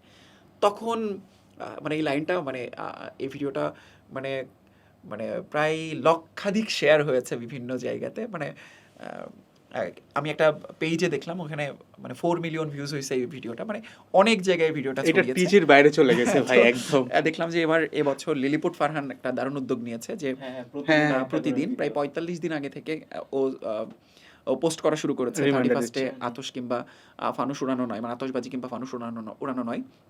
তো ওইখানে খুব সুন্দর একটা লাইন ছিল যে দুটি ফানুসের দামে মানে একটা কম্বল কেনা যাবে। হ্যাঁ, তো আসলেই কিন্তু তাই। আসলে আসলে ভাই। হ্যাঁ, তো আমি জানি না তোমরা কখনো এটা ফিল করেছো কিনা, যে তুমি শীতের রাতে কাতরাচ্ছে এরকম হ্যাঁ। অবস্থায় তুমি কাউকে মানে জাস্ট ঘুমাচ্ছে, মানে একদম জড়সড় হয়ে ঘুমাচ্ছে, তুমি জাস্ট একটা কম্বল কিনে তাকে গায়ে পেঁচিয়ে দিয়ে এসে ওই শান্তিটা ফিল করে দেখো, ভাই। সেটা 1000টা ফানুস ওড়ানোর শান্তির সমান হবে, হ্যাঁ, true ভাই। কিংবা তার থেকেও বেশি হইতে পারে। হ্যাঁ, তো এটা নিজে হাতে না করলে হয়তো ফিল করা সম্ভব না। আমি অ্যাকচুয়ালি ওই মেসেজটাই দিতে চেয়েছিলাম যে শিক্ষার্থীরা এখন থেকেই শিখুক। মানে হুম।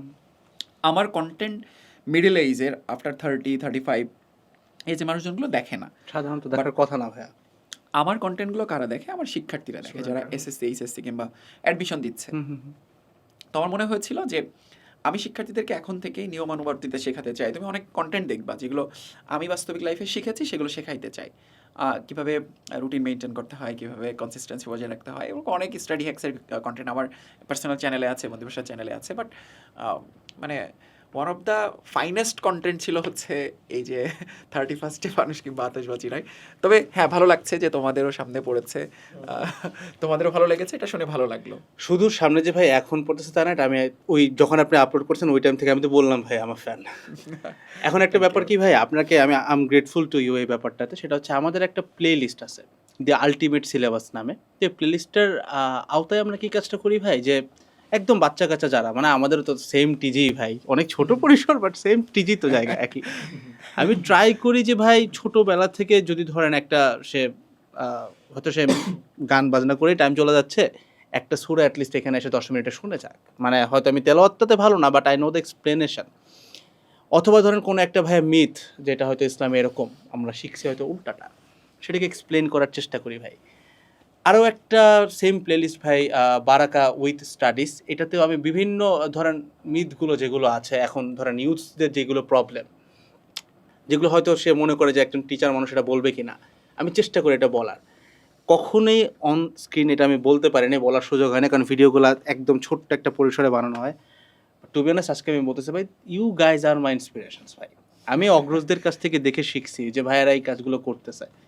ভাইয়ারা যখন করছে তখন হয়তো টেকনোলজি এতটাও অ্যাভেলেবেল হয় নাই ভাই। মানে যে এমন না যে আপনি হুট করে করবেন, আপনার কাছে একটা গোপ্রো ক্যামেরা আছে, একটা রেকর্ড করছেন, এরকম ছিল না ভাই। হয়তো ফোন দিয়ে করছেন, বাট আলহামদুলিল্লাহ এখন কিন্তু টেকনোলজি যথেষ্ট অ্যাফোর্ডেবল। এখানেই ভাই 3টা camera. You guys are our inspirations ভাই। Thank you so much for doing this ভাই। আমি বিশ্বাস করি আরও অনেকে এই সেম কাজগুলো করতেছে আপনাদেরকে দেখে, জাস্ট একটা ভিডিও থেকে। অ্যান্ড আল্লাহ নোজ অনলি আপনি কতটা বারাকা পেয়েছেন জাস্ট একটা সিঙ্গেল ভিডিও থেকে। এগুলো কিন্তু মানে আমি যেটা ফিল করি যে ধরো অনেস্ট থাকার কিন্তু অনেক বড় একটা পুরস্কার আছে, মানে এই যে পৃথিবীতেই একটা বড় বড় পুরস্কার আছে। সাদকা জারিয়ার জারিয়া নাম শুনেছো? জি ভাইয়া। আহ, দেখো আমি প্রতি জন্মদিনে একটা কাজ করি, যেমন জানি না তোমাদের কন্টেন্ট সামনে এসেছে কিনা, জন্মদিনেই হয় এতিমখানায় যাওয়া, নাইলে সুবিধাবঞ্চিতদের কাছে যাওয়া, অথবা মানে আন্ডার প্রিভিলেজ কোথাও যেয়ে পুরো জন্মদিনটা পালন করার আমি চেষ্টা করি প্রতিটা জন্মদিনেই। যেমন লাস্ট জন্মদিনে গিয়েছিলাম হচ্ছে এতিমখানাতে, ওখানে প্রায় 350 থেকে 350 এতিম বাচ্চা আছে যারা হাফেজি পড়ছে। তো তাদের সাথে পুরো দিনটা উদযাপন করা।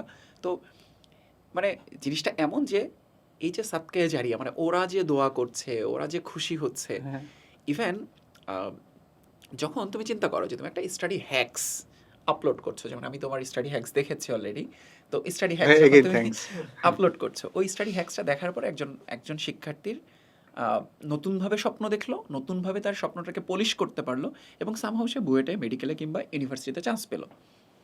দেখো এটার ইম্প্যাক্টটা কই গিয়ে পড়ে। ও যখন তার ক্যারিয়ার শেষ করবে, ধরলাম মেকানিক্যাল ইঞ্জিনিয়ার হলো কিংবা সিভিল ইঞ্জিনিয়ার হলো, সিভিল ইঞ্জিনিয়ার হয়ে ও সৎ পথে ইনকাম করবে। বিপরীতে দেখো ও চান্স পেলো না কিংবা লাইফে হয়তো তার স্বপ্নের জায়গাতে যেতে পারলো না, সিনারিওটা এমন হতে পারতো না যে ও সৎ পথে ইনকাম করার বিপরীতে ও অসৎ পথে ইনকাম করার পথটা বেছে নিল। এই দুটোর মধ্যে পার্থক্য কিন্তু তার স্টাডি, পড়াশোনা, তার ডিগ্রি, একদিনের হয়তো তার গাইডলাইন। সে দেখো হালাল পথে ইনকাম করছে, সৎ পথে ইনকাম করছে মৃত্যুর আগে পর্যন্ত। তাহলে দেখো আমরা যদি বাটারফ্লাই ইফেক্টের কথা চিন্তা করি, তাহলে ওই পয়েন্টে তোমার একটা মোটিভেশন দেখা, তোমার একটা স্টাডি গাইডলাইন দেখা, ও স্বপ্ন দেখা বাদ দিয়ে হাল ছেড়ে দেওয়ার পথ বেছে নিয়েছিল। সেখান থেকে দেখো হাল ছেড়ে না দিয়ে সে নতুন করে পড়াশোনা শুরু করলো, ইঞ্জিনিয়ার হলো, সৎ পথে ইনকাম করা শুরু করলো, হালাল উপার্জন করা শুরু করলো, এবং দেখো এটা কিন্তু শেষ জীবন পর্যন্ত কন্টিনিউ করা যাবে। তো দেখো আমরা যদি এত মানে মানে ডিপে যেয়ে চিন্তা করি, তাহলে এটার কিন্তু বড় ইম্প্যাক্ট আছে। সো আমি অ্যাকচুয়ালি ওই ডিপের জায়গাতে থেকে চিন্তা করি যে হ্যাঁ, আমার থেকে একজন শিক্ষার্থীও যদি উপকৃত হয়, এটা আমার জন্য সাদকায়ে জারিয়া হিসেবে কাজ করবে। তো মানে অনেকগুলো কারণের মধ্যে এটা একটা কারণ বলতে পারো, যেটা মানে তোমার সাথে কমপ্লিটলি অ্যাগ্রি করি। না ভাই, আপনার কথা শুনে বোঝা যায় you look at the bigger picture, মানে সোসাইটি কিভাবে কাজ করতেছে, কিভাবে ইমপ্রুভমেন্ট করা যায়। তো এখান থেকে একটা কোয়েশ্চেন আসে যে ভাই আপনি বিপির বাহিরে আর কি কি কাজ করেন যেটা দিয়ে মানুষ উপকৃত হবে? চেষ্টা করছি। যেমন আমার পক্ষে সুযোগ হয়েছে প্রায় বন্দিপাশার বাইরেই প্রায় 200-300 মানুষের কর্মসংস্থানের সৃষ্টি করা, যেটা আল্লাহ আমাকে সুযোগ দিয়েছে তাদের কর্মসংস্থানের ব্যবস্থা করার। আর যেহেতু আমার টেক্সটাইল ব্যাকগ্রাউন্ড, আমার একটা ছোটোখাটো ইন্ডাস্ট্রি আছে, টেক্সটাইল ইন্ডাস্ট্রি আছে। এর বাইরে অটোমোটিভ ইন্ডাস্ট্রিতে আমার ছোটোবেলা থেকে ঝোঁক ছিল, তো সেখানে কাজ করছি। বাংলাদেশে আমার মনে হয় অনেকটা বিগেস্ট প্রবলেম সলভ করতে যাচ্ছি, দোয়া করো তোমরা, যে রাস্তায় যে কোনো জায়গায় গাড়ি নষ্ট হয়ে যাবে। মানে বোথ এন্ড থেকে আমি কাজটা করছি। একটু এক্সপ্লেইন করলে মনে হয় ব্যাপারটা বুঝতে পারবো তোমরা। আমরা যারা গাড়ি ইউজ করি, আমাদের ক্ষেত্রে অসুবিধার জায়গাটা হচ্ছে যে গাড়ি সার্ভিসিং করতে যে বসে থাকতে হয়, অনেক সময় বসে থাকতে হয়। আবার মেকানিকরা যেটা করে ওভার চার্জ করে। হ্যাঁ, অরিজিনাল পার্টস তো লাগাই না, ওভার চার্জ করে। বিপদে পড়লে তো হয়েছে 500 টাকা জিনিস 5000 টাকা হয়ে যায়। হ্যাঁ, তো এটা আবার হচ্ছে ভ্যালিডিটি না থাকা। হ্যাঁ, যে একটা পার্টস লাগিয়ে দিল মোবিল, কিংবা ধরলাম যে একটা স্পার্ক প্লাগ লাগালো, হয়তো 2 দিন পর নষ্ট হয়ে যাবে, কোনো ভ্যালিডিটি নাই। তো এটা হচ্ছে ওনার সাইডের প্রবলেম। আর মেকানিকদের সাইডের প্রবলেম হচ্ছে মেকানিকরা, আমি অলমোস্ট প্রায় 1000-এর উপরে মেকানিকদের সাথে আমার কথা বলার সুযোগ হয়েছে, তাদের লাইফস্টাইল দেখেছি, তাদেরকে R&D করেছি। তারা যে পরিমাণ ক্যাপাসিটির, যে পরিমাণ পোটেনশিয়াল, দেখা গেছে যে তারা মাসে হয়তো 15 থেকে 20,000 টাকা ইনকাম করছে, 25,000 টাকা ইনকাম করছে। বাট আমি এমন একটা টেকনোলজি ড্রিভেন সলিউশন করেছি যেখানে ওই মেকানিকটা সে পার ডে 15,000 টাকা ইনকাম করতে পারবে। তাইলে এই যে এম্পাওয়ারমেন্টটা আমি এনশিওর করছি, তো এতে যেটা হচ্ছে আমাদের অ্যাপের থ্রুতে আমরা যে টেকনোলজিটা নিয়ে আসছি অন ডিমান্ড মেকানিক প্ল্যাটফর্ম, যেখানে গাড়ি যেখানে নষ্ট হবে মেকানিককে কল করতে পারবে, আমরা মেকানিকদেরকে ভেরিফাই করছি, মেকানিকদেরকে ট্রেনিং দিচ্ছি, মেকানিকদেরকে এম্পাওয়ার করছি এবং মেকানিকদেরকে এনাফ টুলস দিচ্ছি। এরপরে মেকানিকদেরকে বলছি ভেরিফাইড মেকানিক এআই ম্যাচিং সিস্টেমের মাধ্যমে যে যেইটার এক্সপার্টিস সেই সমস্যা অনুযায়ী সেই মেকানিকের কাছে কল যাবে, দেন সেই মেকানিকটা আসবে ওখানে এবং সার্ভিসিংটা কমপ্লিট করবে। উবার টাইপের বাট মেকানিকদের জন্য হ্যাঁ, আর কি। মেকানিকদের জন্য। হ্যাঁ। র্যাকারের ঝামেলা নাই। হ্যাঁ, এখন থেকে গাড়ি সার্ভিসিং করতে গ্যারেজে যাইতে হবে না, মেকানিকই চলে আসবে বাসার নিচে, অফিসে অফিস করছে, নিচে দেখবে যে মেকানিক গাড়ি সার্ভিসিং করে ফেলছে উইথ প্রপার ভ্যালিডিটি, কতদিন থাকবে ক্লেম করতে পারবে, প্রাইস বিডিং করতে পারবে যে হ্যাঁ আমার আচ্ছা। মেকানিক বলেছে, মেকানিক ডায়াগনোসিস রিপোর্ট ক্রিয়েট করবে হ্যাঁ। প্রেসক্রিপশনের মতো, এখানে একটা এআই ভয়েসিং আছে, আচ্ছা। মেকানিকরা মুখে বলবে, সেটা ভয়েসের মানে ভয়েসটা টেক্সট হয়ে একটা রিপোর্ট জেনারেট হয়ে যাবে, ওইটার উপরে মেকানিক বলছে 5,000 টাকা লাগবে, ওনার যেটা করবে, ওনার পুরো ইন্ডাস্ট্রিতে ওটার উপর বিডিং করবে, আচ্ছা। এমন হয়ে যেতে পারে 3,000 টাকাতে সে কাজটা করে ফেলতে পারছে এটা অ্যাপের ভিতরে, অ্যাপের মধ্যেই, সব কিছু অ্যাপের মধ্যেই, অরিজিনাল পার্টস, কুইক টাইমের মধ্যে পার্টস ডেলিভারি, মানে এভরিথিং এখানে আছে। তো আমি ওনারদের লাইফটা সহজ করছি, মেকানিকদেরকে এম্পাওয়ার করছি, মানে অ্যাকচুয়ালি আমি গ্রিন বাংলাদেশের স্বপ্ন দেখি, যেখানে মেকানিকরা শিক্ষিত হবে, মেকানিকরা তার পোটেন্সি অনুযায়ী টাকা পাবে এবং ফিউচারে যারা আসলে মেকানিক হতে চায়, বিশেষ করে তোমরা দেখবা ডেফোডিল থেকে কিংবা ডেফোডিল পলিটেকনিক ইনস্টিটিউট থেকে, বিভিন্ন পলিটেকনিক ইনস্টিটিউট থেকে মেকানিক্যাল এবং ইলেকট্রিক্যাল ইঞ্জিনিয়ার বের হয়, বাট ওরা কিন্তু মানে এই যে এই সেক্টরে কেন আসতে চায় না, এই সেক্টরটা ভালনারেবল, অথচ তুমি দেখবা বাংলাদেশে এখন ইলেকট্রিক ভেহিকল ঢুকতেছে, হাইব্রিড কার ঢুকতেছে, সেই অনুযায়ী কিন্তু মেকানিক তৈরি হচ্ছে না, তাহলে এখানে কাজ করবে কারা, এখানে তো কাজ করতে হবে। সো আমি অ্যাকচুয়ালি এই প্রবলেমটাই সলিউশন করতে চাই বাংলাদেশে, এবং গ্লোবালি আসলে এই প্রোডাক্টটা নিয়ে আমাদের এশিয়ান সাবকন্টিনেন্টে এবং এরপর ইউরোপে, আমেরিকাতে, ইউএসএতে অ্যাকচুয়ালি এই প্রোডাক্টটা নিয়ে সেই সকল কান্ট্রিরও পিন পয়েন্টগুলো সলভ করতে চাই। তো হোপফুলি দেখা যাক, বাংলাদেশে ফার্স্ট লঞ্চ করব এই নেক্সট মান্থেই প্রোডাক্টটা লঞ্চ হচ্ছে, আশা করছি যে একটা বিগেস্ট প্রবলেম সলভ হবে। ইনশাআল্লাহ ভাই, অনেক দোয়া থাকবে এটার জন্য, অনেক অনেক দোয়া।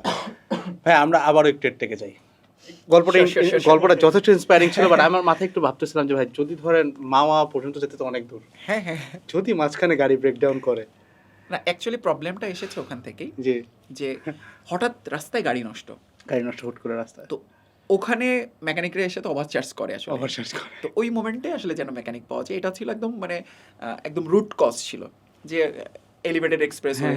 আমরা দেশ উন্নত করছি, বাট সেটার সাথে সাবঅর্ডিনেট সার্ভিস সিস্টেম যদি ডেভেলপ না করি তাহলে তো এটা সুফল আমরা পাবো না। হ্যাঁ, তো অ্যাকচুয়ালি মানে বলতে পারো যে হ্যাঁ মানে এটা হচ্ছে জিনিয়াস মাইন্ড, যেটা হচ্ছে পিন পয়েন্টটা ধরতে পারা। ভাই না মানে জিনিসটা আমার কাছে খুব ভয় লাগে বুঝছেন, মানে যদি কখনো চিন্তা করে যে ফ্যামিলি নিয়ে যাবো, ধরেন এখন আমরা বাচ্চা কাচ্চা যদি একজন দুজন যাই, ফ্রেন্ড গেলে বিপদ হলে আর কি হবে, ছেলে মানুষ রাস্তায় ঘুমায় যাবো, কিন্তু ফ্যামিলি থাকলে তো বিপদ ভাই। ট্রু ভাই। খেয়াল করবা দুবাইতে দেখবা তোমার হচ্ছে অন ডিমান্ড এটিএম সার্ভিস আছে, এটিএম কার্ড মানে আচ্ছা। তুমি রাস্তায় বসে আছো, এটিএম কার্ডের গাড়ি আসবে, তুমি সেই গাড়িতে এটিএম মেশিন থেকে তুমি টাকা তুলতে পারবা। অন ডিমান্ড ওয়েল সাপ্লাই আছে, যেমন তোমার গাড়িতে ওরা এসে তেল দিয়ে যাবে। এইটা জানতাম, বাট এটিএমটা জানতাম না। হ্যাঁ হ্যাঁ, তো মানে গ্লোবাল টেকনোলজি, যখন একটা নতুন টেকনোলজি আসে বাংলাদেশে আসতে 10 বছর সময় লেগে যায়, বাট এই যে তুমি আমি আমাদের রেসপন্সিবিলিটি, এটা আমরা নিজেদেরকে জিনিয়াস বলে দাবি করছি, আমরা ইম্প্যাক্টফুল কাজ করব বলে দাবি করছি, ইম্প্যাক্টটা কোথায়? মানে এটা তো একটা স্মলেস্ট ইম্প্যাক্ট যে আমি বাইরের একটা টেকনোলজিকে আমার কান্ট্রিতে 10 বছর পরে 10 দিন পরে নিয়ে আসতে পারতেছি, এটাও আমি একজন বার্তাবাহক হিসেবে আমি মানে এটা মানে আমাদের তো করা উচিত, এবং এটা এই রেসপন্সিবিলিটি তোমার আমাদের। সো মানে এরপরে আমি যখন টেকনোলজি ইন্ট্রোডিউস করছি তখন তো আমি গ্রুপ অফ পিপলকে জানাচ্ছি যে হ্যাঁ এরকম একটা টেকনোলজি এসেছে, তখন ভালো জিনিস না সবাই পজিটিভলি অ্যাকসেপ্ট করে। সো আশা করব তুমি যেহেতু এডটেকের মতো এরকম একটা মানে রাইজিং সেক্টর নিয়ে কাজ করছো, অন্যান্য যতগুলো সাবঅর্ডিনেট মানে উপরে নিচে যতগুলো টেকনোলজি আছে সেই টেকনোলজিগুলো বাংলাদেশে ইন্ট্রোডিউস করতেও তোমরা আসলে মানে যেই চ্যালেঞ্জ আছে সেই চ্যালেঞ্জটা হাতে তুলে নিবা। ইনশাআল্লাহ ভাই, দোয়া করবেন, আপনার জন্য অনেক দোয়া থাকবে। এডটেকের ব্যাপারে যদি আবারও আসি ভাই, এই কোশ্চেনটা ভাই অপু ভাইকে করছিল। ওকে, ওকে আমার সিনিয়র। হ্যাঁ, আপনাকে আরেকবার করবো ভাই, এডটেকে কি আমরা বন্ধু না শত্রু ভাই? এর থেকে না সকল প্ল্যাটফর্মের ফাউন্ডার কো ফাউন্ডাররা সবার খুব ভালো বন্ধু।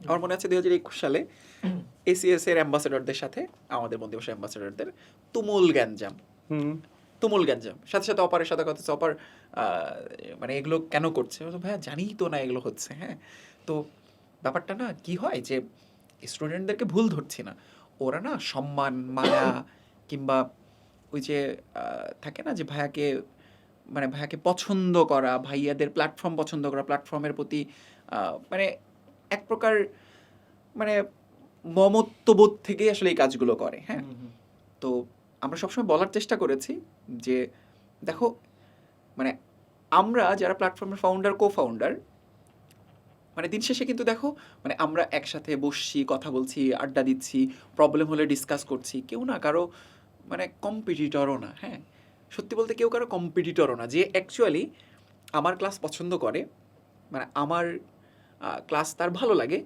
যেহেতু এখনও এডটেক ভাইয়াদের নামেই মেজরিটি চলছে। হ্যাঁ, যে কোন ভাইয়ার কাছে পড়ো, নট কোন প্ল্যাটফর্মে পড়ো। হ্যাঁ, তো সেক্ষেত্রে কেউ কারো তো কম্পিটিটর হইতে পারে না। তো শিক্ষার্থীদেরকে মানে এই আইস ব্রেকিংটা কেউ করে দেয় না। হ্যাঁ, যেমন আমি স্পষ্ট করে বলছি যে কোনো টিচারের যেমন কম্পিটিটর তো নাই, আর মানে কোনো প্ল্যাটফর্মের কম্পিটিটর না। আর বিভিন্ন সময় পোস্ট দেখি না যে ফিজিক্সের জন্য, হ্যাঁ মানে কোন ভাইয়া ভালো হবে, হ্যাঁ ফিজিক্সের জন্য কোন ভাইয়া ভালো হবে, হ্যাঁ তো এডেড গ্রুপ ভালো হবে নাকি বন্দি পাশলা ভালো হবে। হ্যাঁ, এরকম বিভিন্ন পোস্টে আমরা কমেন্ট দেখতে পাই। দেখো ইভেন স্পেসিফিক টিচারদের নামও আসে। তো দেখো যে সকল জিনিসের, আমি আগেও বলেছি, যে সকল জিনিসের তুলনা করা যায়, মানে যে সকল জিনিসপত্রের তুলনা করা যায়, সে সকল জিনিসপত্রের অবস্থান যদি হয় এটা, শিক্ষকদের অবস্থান হচ্ছে এখানে, যেটা তুলনারও উপরে অবস্থান করে। মানে তুলনা করা যায় না এরকম জায়গা হচ্ছে এটা। তো শিক্ষকদের জায়গাটা আসলে তুলনীয় না। তো যে সকল জিনিসপত্র তুলনা করা যায় সে সকল জিনিসের ঊর্ধ্বে যদি টিচার অবস্থান করে, তাহলে কীভাবে একটা টিচারের সাথে আমরা একটা টিচারকে আসলে তুলনা করি? মানে সে শিক্ষক, এটাই সব থেকে বড় পরিচয়, তার আবার তুলনা কিসের? হ্যাঁ, তো আমার মনে হয় শিক্ষার্থীদেরকে আমরা এটাই মেসেজ দিতে চাই যে তোমরা কখনো তুলনা করো না কোনো শিক্ষককে, কখনো কোনো অ্যাঙ্গেল থেকে আসলে তুলনা করা এটা মহাপাপ বলবো আমি। হ্যাঁ, শিক্ষকদেরকে আল্লাহ সম্মান দিয়েছেন, মোহাম্মদ ইসলাম সম্মান দিয়েছেন, আমাদের গুরুজনেরা সম্মান দিয়েছেন, নোবেল প্রফেশন বলেছেন, এরপরেও তো নতুন সার্টিফিকেটের দরকার নাই। তো সে শিক্ষক যখন ট্যাগটা লাগিয়েই ফেলেছেন, তখন তো তুলনা করার কোনো সুযোগ নাই। আমার মনে হয় স্টুডেন্টদের এটা খুব মানে জ্ঞাতসারে মনে রাখা উচিত যে শিক্ষকদের কোনো তুলনীয়, কেউ যদি এই পডকাস্ট দেখে থাকে, এডেড গ্রুপের কিংবা বন্দি পাশলা কিংবা আদার কোনো অডিয়েন্স যদি এই ভিডিও দেখে থাকে, আমি বলবো আজকে থেকে এরপরে পরবর্তীতে কোনো শিক্ষককে নিয়ে, কোনো প্ল্যাটফর্মকে নিয়ে তুলনীয় পোস্ট যেন অন্তত তোমরা করো না। হ্যাঁ, এবং এই মেসেজটা আমার মনে হয় মানে তুমিও এগ্রি করবা, তোমরাও এগ্রি করবা, এটা করা উচিত। ভাইয়া আমার একটা কোয়েশ্চেন ছিল, সেটা হচ্ছে ভাইয়ার কোয়েশ্চেনের সাথেই রিলেটেড, যে এডটেকের মধ্যে আপনার কাছে ফেভারিট পার্সোনালিটি কে অ্যান্ড ওয়াই ইজ দ্যাট? এডটেকের মধ্যে ফেভারিট পার্সোনালিটি, বন্দি পাঠশালা বাদে। হ্যাঁ, ফেভারিট পার্সোনালিটি বললে এখনো পর্যন্ত অনেকের নাম মাথায় আসে, যেমন সবার আগে পার্থপ্রতিম নাথদাদার কথা মাথায় আসে, যদিও উনি আসলে বন্দিবার সাথে ছিলেন, এখন তো নাই, প্রথমত উদ্ভাসে ছিলেন, ওনার কথা মাথায় আসে। বাট ফেভারিট পার্সোনালিটি বেশ কয়েকজন, যেমন ফাহাদ ভাইয়ের কথা মাথায় আসে, আইমান ভাইয়ের কথা মাথায় আসে, অপারের কথা মাথায় আসে। হ্যাঁ, এই মুহূর্তে এই কয়েকজনের কথাই মাথায় আসছে। তবে হ্যাঁ, মানে পার্থপ্রতিম নাথদাদাকে একটু উপরেই রাখবো, কারণ উনি অ্যাকচুয়ালি মানে যেই পার্সোনালিটি হোল্ড করেন, যে ভিশন দেখেন, সেই ভিশন যেমন লিডারদের ভিশনই না তার সাবঅর্ডিনেট মানুষজনদের মধ্যে রেপ্লিকেট হয়। হ্যাঁ, তো উনি ভিশন দেখিয়েছেন 2021-22-এ ওনার সাথে বন্দিবার সাথে একই রুমে বসে কন্টেন্ট নিয়ে কাজ করার সুযোগ হয়েছে আমার, একই সাথে অফলাইন ক্লাসরুম শেয়ার করার সুযোগ হয়েছে। তো ওনার ভীষণ পার্সোনালিটি আমাকে বেশ মানে বেশ মুগ্ধ করে। তো এই মুহূর্তে এই নামগুলোই মনে পড়ছে। ভাই আপনি তো এখন ভাই অনেক পুরানো হয়ে গেছে আপনার অ্যাডমিশন জার্নিটা, ভাই আপনার কি কখনো মনে পড়ে মানে পড়ালেখার লাইফটা, স্কুল কলেজ দেন একটা ইঞ্জিনিয়ারিং ইউনিটে চান্স পাওয়া, জার্নিটা কেমন ছিল ভাই, মনে পড়ে কি? না, মনে কেন পড়বে না, তবে সংক্ষেপে বললে ব্যাপারটা এমন ছিল যে ছোটবেলা থেকে না আমি মানে মানে একটু তুখোড় লেভেলের কিছু পোলাপান থাকে না, যে হ্যাঁ মানে সব কাজে লাগে, তো ওরকম টাইপের তুখোড় লেভেলের স্টুডেন্ট ছিলাম। খেলাধুলাতে খুব ভালো ছিলাম, মানে আমার মানে ইনস্ট্যান্ট মানে উপস্থিত বুদ্ধি ভালো ছিল, যেটা মানুষে বলে আর কি, বা মানুষে বলা বলি করতো।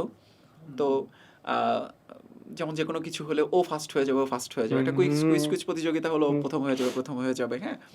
তো ব্যাপারটা এমন ছিল আসলে, কোন একটা পরীক্ষা হয়েছে, যেমন আমার এই মুহূর্তে মনে পড়ছে যে আহ, আমাদের কোচিংয়ে 9-10-এর কথা বলছি, ক্লাস 10-এর এবং 9-এর সিলেবাস তো সেম। তো ক্লাস 10-এর যখন মানে এসএসসি পরীক্ষার আগে মডেল টেস্ট পরীক্ষা হয়, আমি তখন ক্লাস 9-এ। তো ক্লাস 10-এর ভাইয়া আপুদের সাথে আমি 9-এ থাকা অবস্থায় মডেল টেস্ট পরীক্ষা দিলাম, এবং ক্লাস 10-এর তুখোড় তুখোড় ভাইয়াদের মধ্যে আমার নাম্বার হায়েস্ট ক্লাস 9 থেকে। তো তখন আমার ওই কোচিংয়ের পরিচালক শ্রদ্ধেয় জাহিদ স্যার বললেন যে তুমি যদি এখনই এসএসসি পরীক্ষা দাও তাহলে A+ পাবা। তো এটা আমার জন্য বিগেস্ট মোটিভেশন ছিল, মানে ক্লাস 9-এ 1 বছর পড়েছি, 9-10-এর সিলেবাস শেষ হয়ে গিয়েছিল। তো তখন স্যার বলেছিল যে হ্যাঁ তুমি যদি এখন পরীক্ষা দাও তাহলে তুমি এখনই গোল্ডেন A+ পাবা। তো ছোটোবেলা এরকম ছিল আর কি, যে হ্যাঁ একরোল হবে এমন না, মানে ব্যাপারটা এমন ছিল যে ওকে দিয়ে হয়ে যাবে, মানে ওকে দিয়ে হবে, ওই রেসপন্সিবল মানুষটা, ওই ক্যারেক্টারটা আমি ছিলাম। তো এরপর এইচএসসি, দেন এইচএসসিতে যেমন আমি গ্রাম থেকে, যে আমার কলেজে আমার একরোল ছিল যেটা কেসি কলেজে, তো ওখানে বাঘা বাঘা পোলাপানদের মধ্যে সামহাও হয়ে যায় এটা। তো এরপর অ্যাডমিশনে আসা, যেমন ইউনিভার্সিটিতে যেমন শেষ করি আমার লাস্ট সেমিস্টারও ছিল, আমি আমার ডিপার্টমেন্টে সেকেন্ড হই, হ্যাঁ। তো সামহাও মানে আল্লাহর রহমতে এবং মেধা মননে হয়তো ভালো করে গিয়েছি। তো আমার মনে হয় যে ওই জার্নিটাই আলটিমেটলি হয়তো বন্দিপার সাথে সেটা রিফ্লেক্ট পড়েছে, যে জন্য হয়তো একটু বেশি মানুষজনদেরকে সার্ভ করতে পারছি। তো এন্টায়ার জার্নিটা আসলে এরকম ছিল যে সবসময় ওই যে নিজের প্রতি নিজে কমিটেড থাকা, হার্ডওয়ার্ক করে যাওয়া, এরকম কিছুই হয়তো। ভাই you are being so humble as you আর।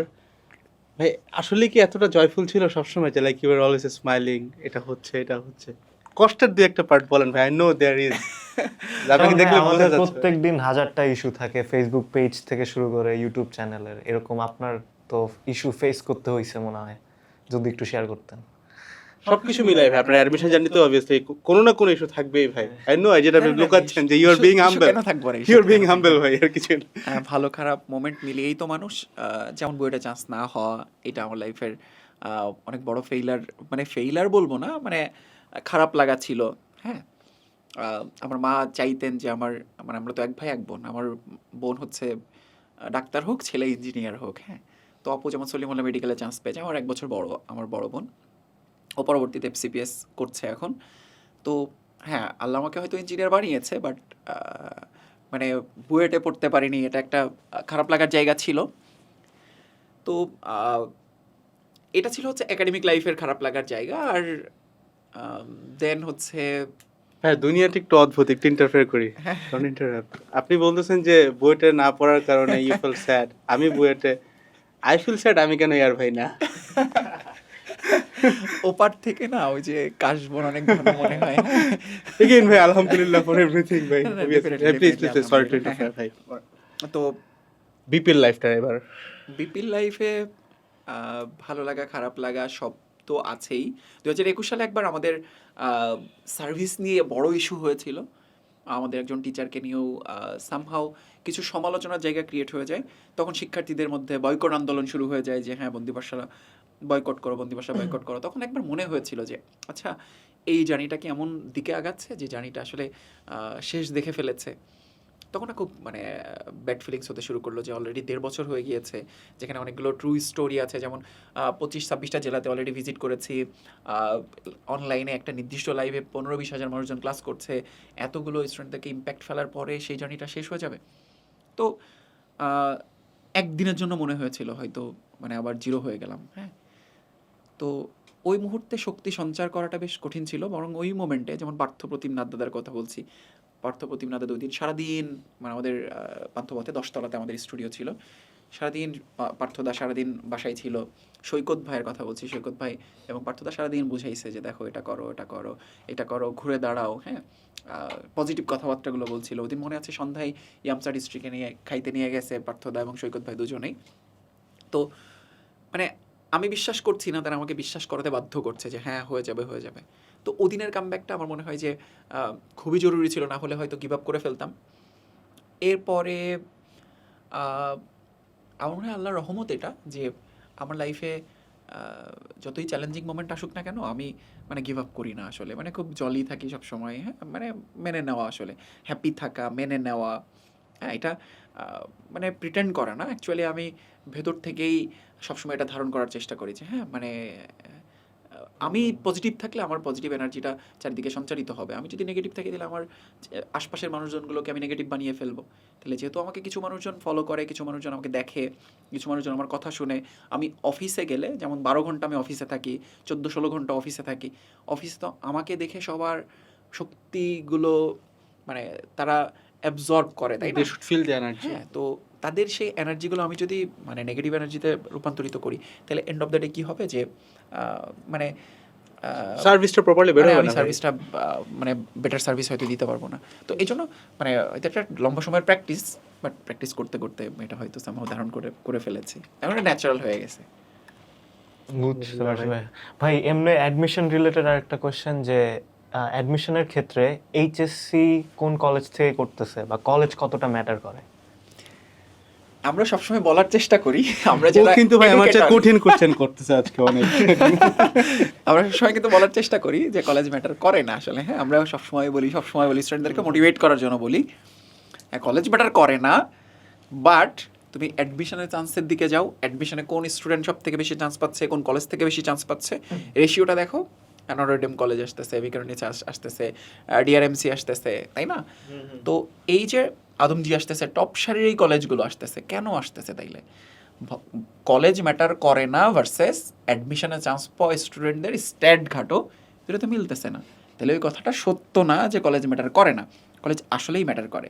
যেমন এনডিসি লাইফটা দেখো, এনডিসি লাইফটা ওরা সারাদিনে এমন রোলার কোস্টারের ভেতর দিয়ে যায়, পঞ্চগড়ের একটা কলেজ কি আসলে মানে ইনফ্রাস্ট্রাকচার কি এরকম? আমি ছোট করছি না, বাট ইনফ্রাস্ট্রাকচার তো কমপ্লিটলি ডিফারেন্ট।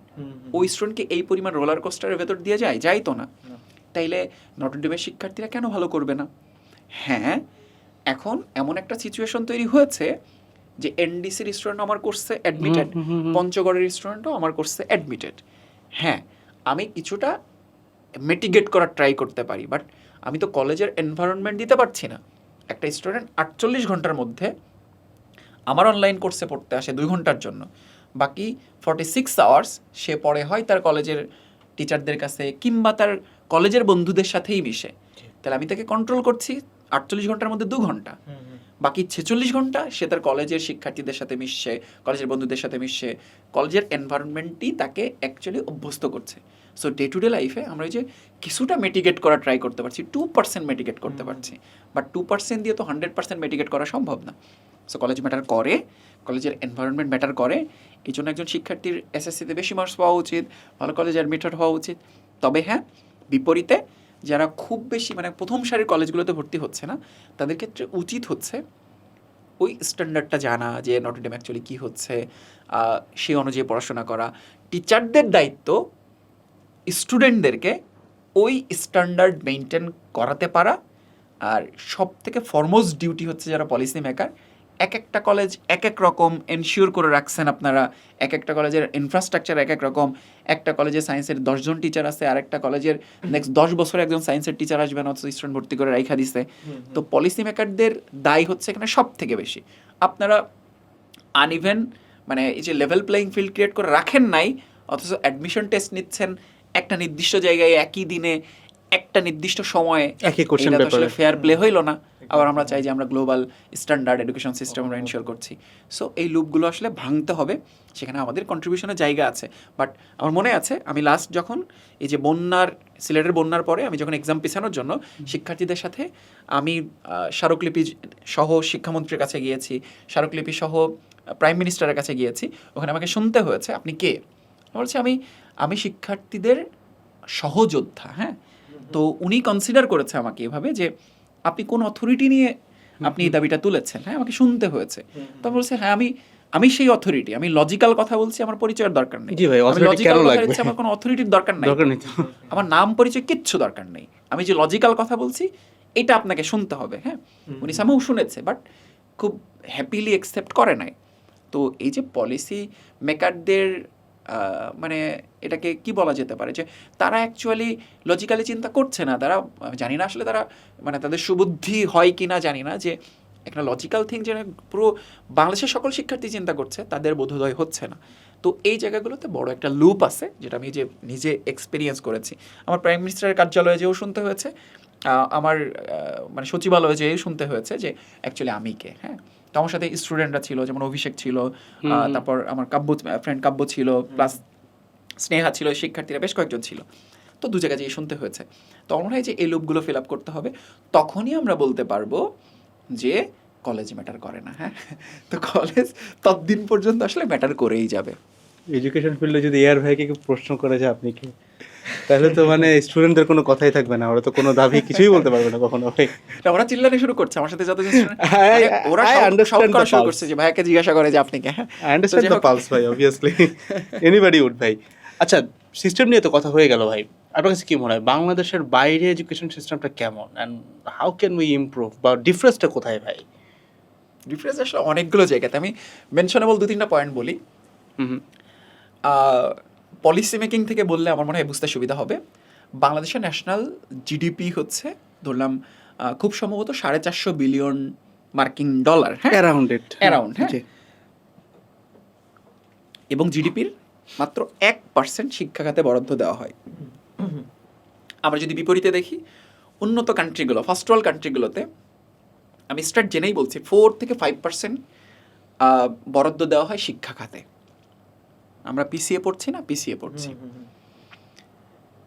আরেকটা স্টার্টে আসি, 2025 সালে এইচএসসিতে পাশের হার 58%।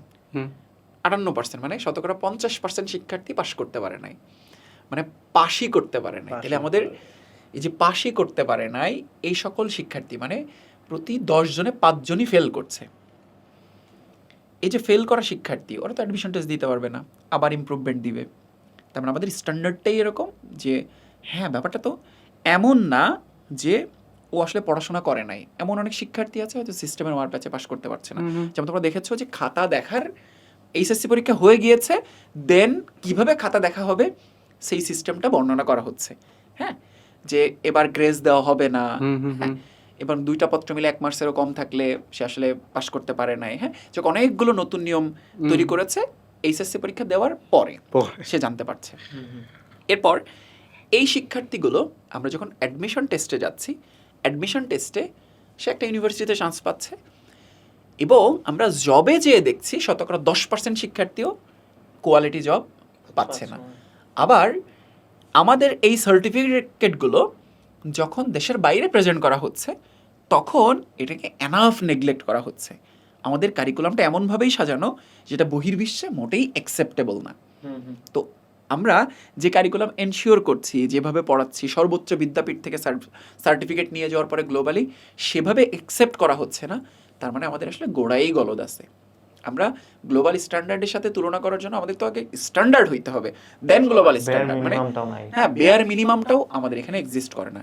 আমার মনে হয় এটার উপর একটা লম্বা পডকাস্ট, আসলে শুধু এডুকেশন সিস্টেমের উপরে লম্বা একটা পডকাস্ট করা যাবে, কারণ আমার এত খারাপ লাগা আসলে এই এডুকেশন সিস্টেমের প্রতি, এবং এত এত মানে ব্যাড এক্সপিরিয়েন্স আমার মনে হয়, মানে এটা বলতে থাকলে বলতেই পারবো। তো এই যে 58% যে শিক্ষার হার হলো, এটার জন্য দায়ী কে? এটার জন্য দায়ী মানে সিস্টেম, এটার জন্য দায়ী শিক্ষা ব্যবস্থা। এবং তোমরা খেয়াল করে দেখবা 2021 থেকে তোমাদের পরবর্তী মানে তোমার পরবর্তী ব্যাচ থেকে 21-এর পরে 22-এ, 22-এর পরে 23-এ, 23-এর পরে 24-এ, 24-এর পরে 25-এ ড্রাস্টিক্যালি পাশের হার কমতেছে। তাইলে এই যে সিরিয়ালি সমান্তর ধারা অনুযায়ী যে পাশের হার কমতেছে, ব্যবস্থাটা কি নেওয়া হচ্ছে? 5 বছর যেই সিস্টেমটা চলতেছে, মানে কেউই কি আসলে এটা নিয়ে চিন্তা করার কেউ নাই। এবং ড্যাম শিওর যে পরবর্তী বছর হয়তো এই রেটটা আরও কমতে যাচ্ছে। তো মানে পাশের হার কমছে, এটা কি মেসেজ দেয় আমাদেরকে আসলে? হ্যাঁ, আমরা কি করতে পারি, ওই যে 48 ঘন্টার মধ্যে 2 ঘন্টাই কন্ট্রিবিউট করতে পারে, বাকি 46 ঘন্টা হয় তার ফ্যামিলি কন্ট্রিবিউট করবে, তার ইনফ্রাস্ট্রাকচার কন্ট্রিবিউট করবে, পলিসি মেকাররা কন্ট্রিবিউট করবে।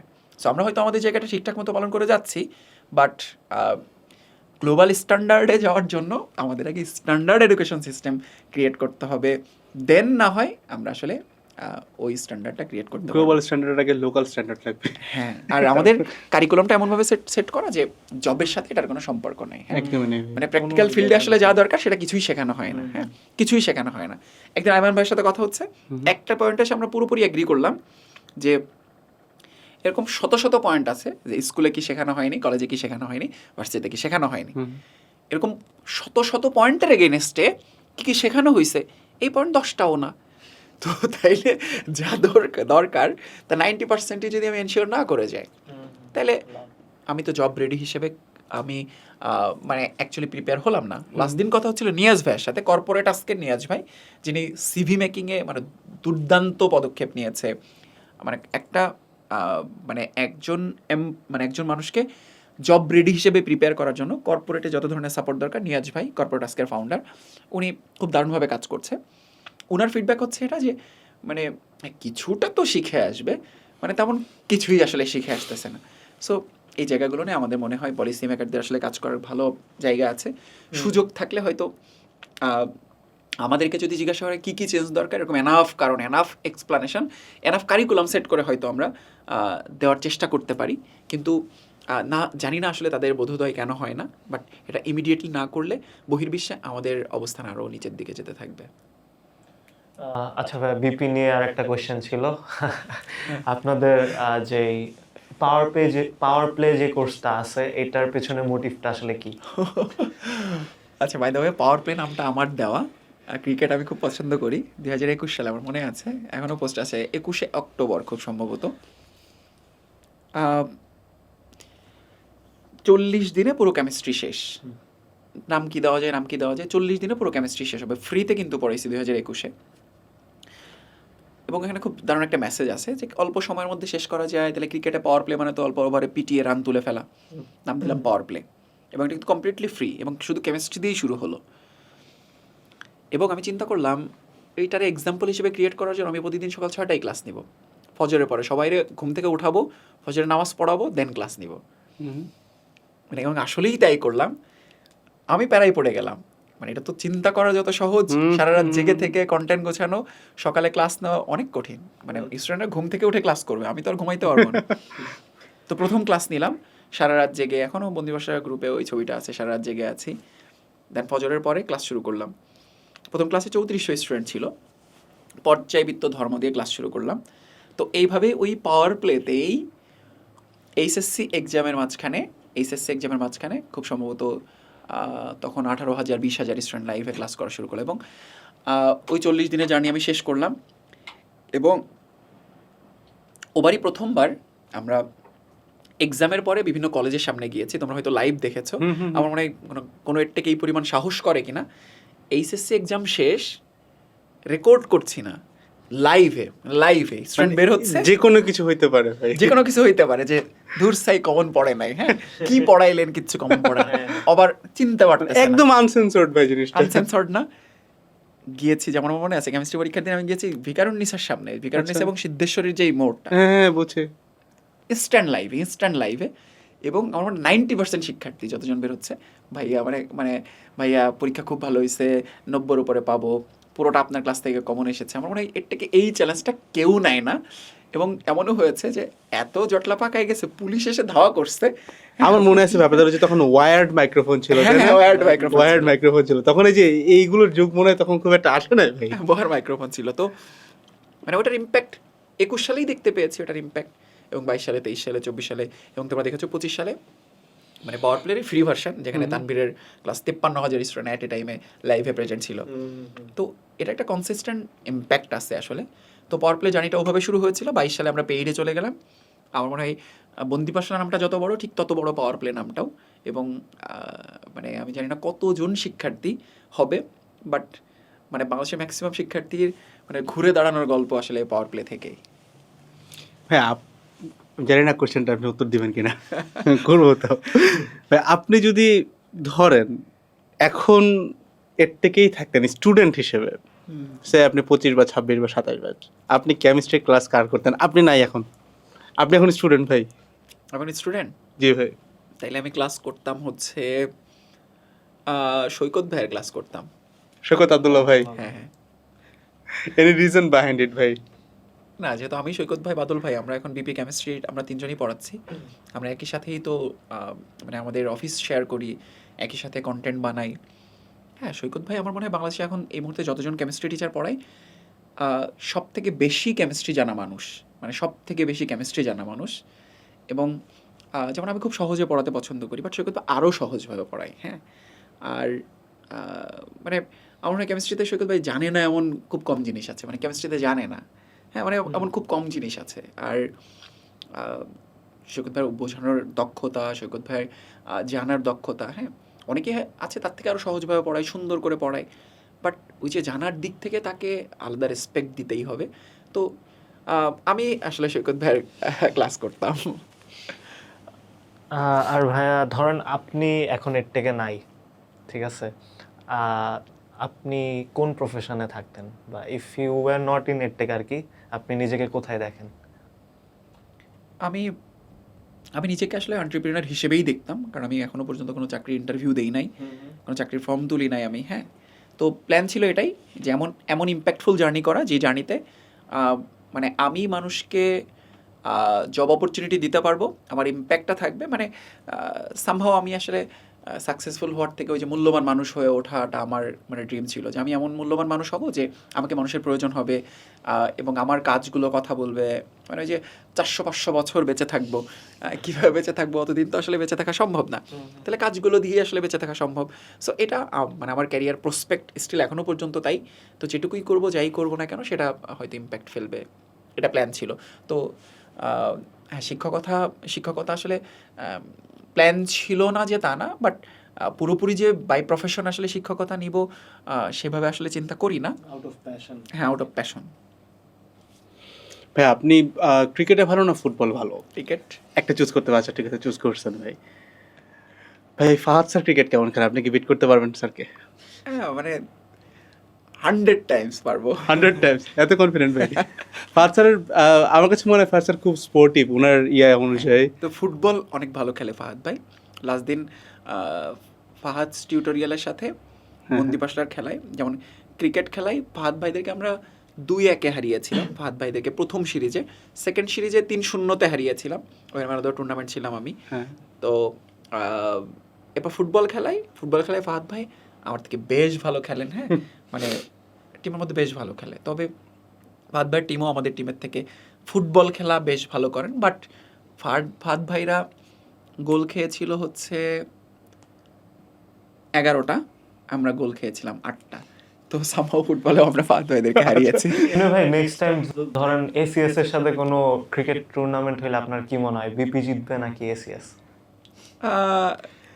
এসিএস এর সাথে রিসেন্ট যে টুর্নামেন্টটা ছিল সেখানে আমরা 3-0 তাদেরকে হোয়াইট ওয়াশ করেছিলাম। তো সামহাও পরবর্তীতে হয়তো শুধু জিতবো না, হোয়াইট ওয়াশ করার চেষ্টা করবো আমরা। এরকম কি কোনো টেনশন কাজ করে যেহেতু পাওয়ার প্লে নামটা আমাদের ক্রিকেট হলে জিততেই হবে? মানে মানে আমি অ্যাকচুয়ালি ওই যে ওই পার্সনটা যে মানে কোথাও ছাড় দিতে পছন্দ করি না। আচ্ছা, এইটা আগে বলতেছিলাম। খেলার মাঠে প্রচন্ড এগ্রেসিভ, তো মানে প্লে ইজ প্লে, মানে কম্পিটিশন ইজ কম্পিটিশন, মানে এখানে কোনো মানে এতটুকু সুযোগ নাই যে কোনো কিছু ছাড় দেওয়া হবে। হ্যাঁ, খেলার মাঠ মানে মানে ওখানে উইন অর উইন, মানে এর বাইরে আর কোনো শব্দ নাই। তো হ্যাঁ, মানে আমার মনে হয় এই মাইন্ডসেট সবারই থাকা উচিত। হ্যাঁ, মানে যে কোনো কিছু করতে গেলে মানে উইন অর উইন, এর বাইরে আর কোনো থার্ড কোনো অপশন নাই।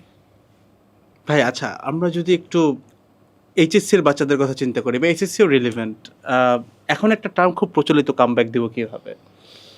যদি আমি এটাকে ধরে নেই যে কামব্যাক দিতেই চাই অ্যাকচুয়ালি কেউ, আপনার কাছে কি এরকম কোনো মিনিমাম টাইম ফ্রেম আছে ভাই, যে ধরেন সে আমরা এইচএসসি নিয়ে কথা বলতেছি, যে ধরেন এইচএসসির এত মাস আগে কিংবা অ্যাডমিশনের এত মাস আগে যদি তার বোধোদয় হয় তাহলে possible, otherwise it's not possible, তাকে আর আশা দেখায় লাভ নেই।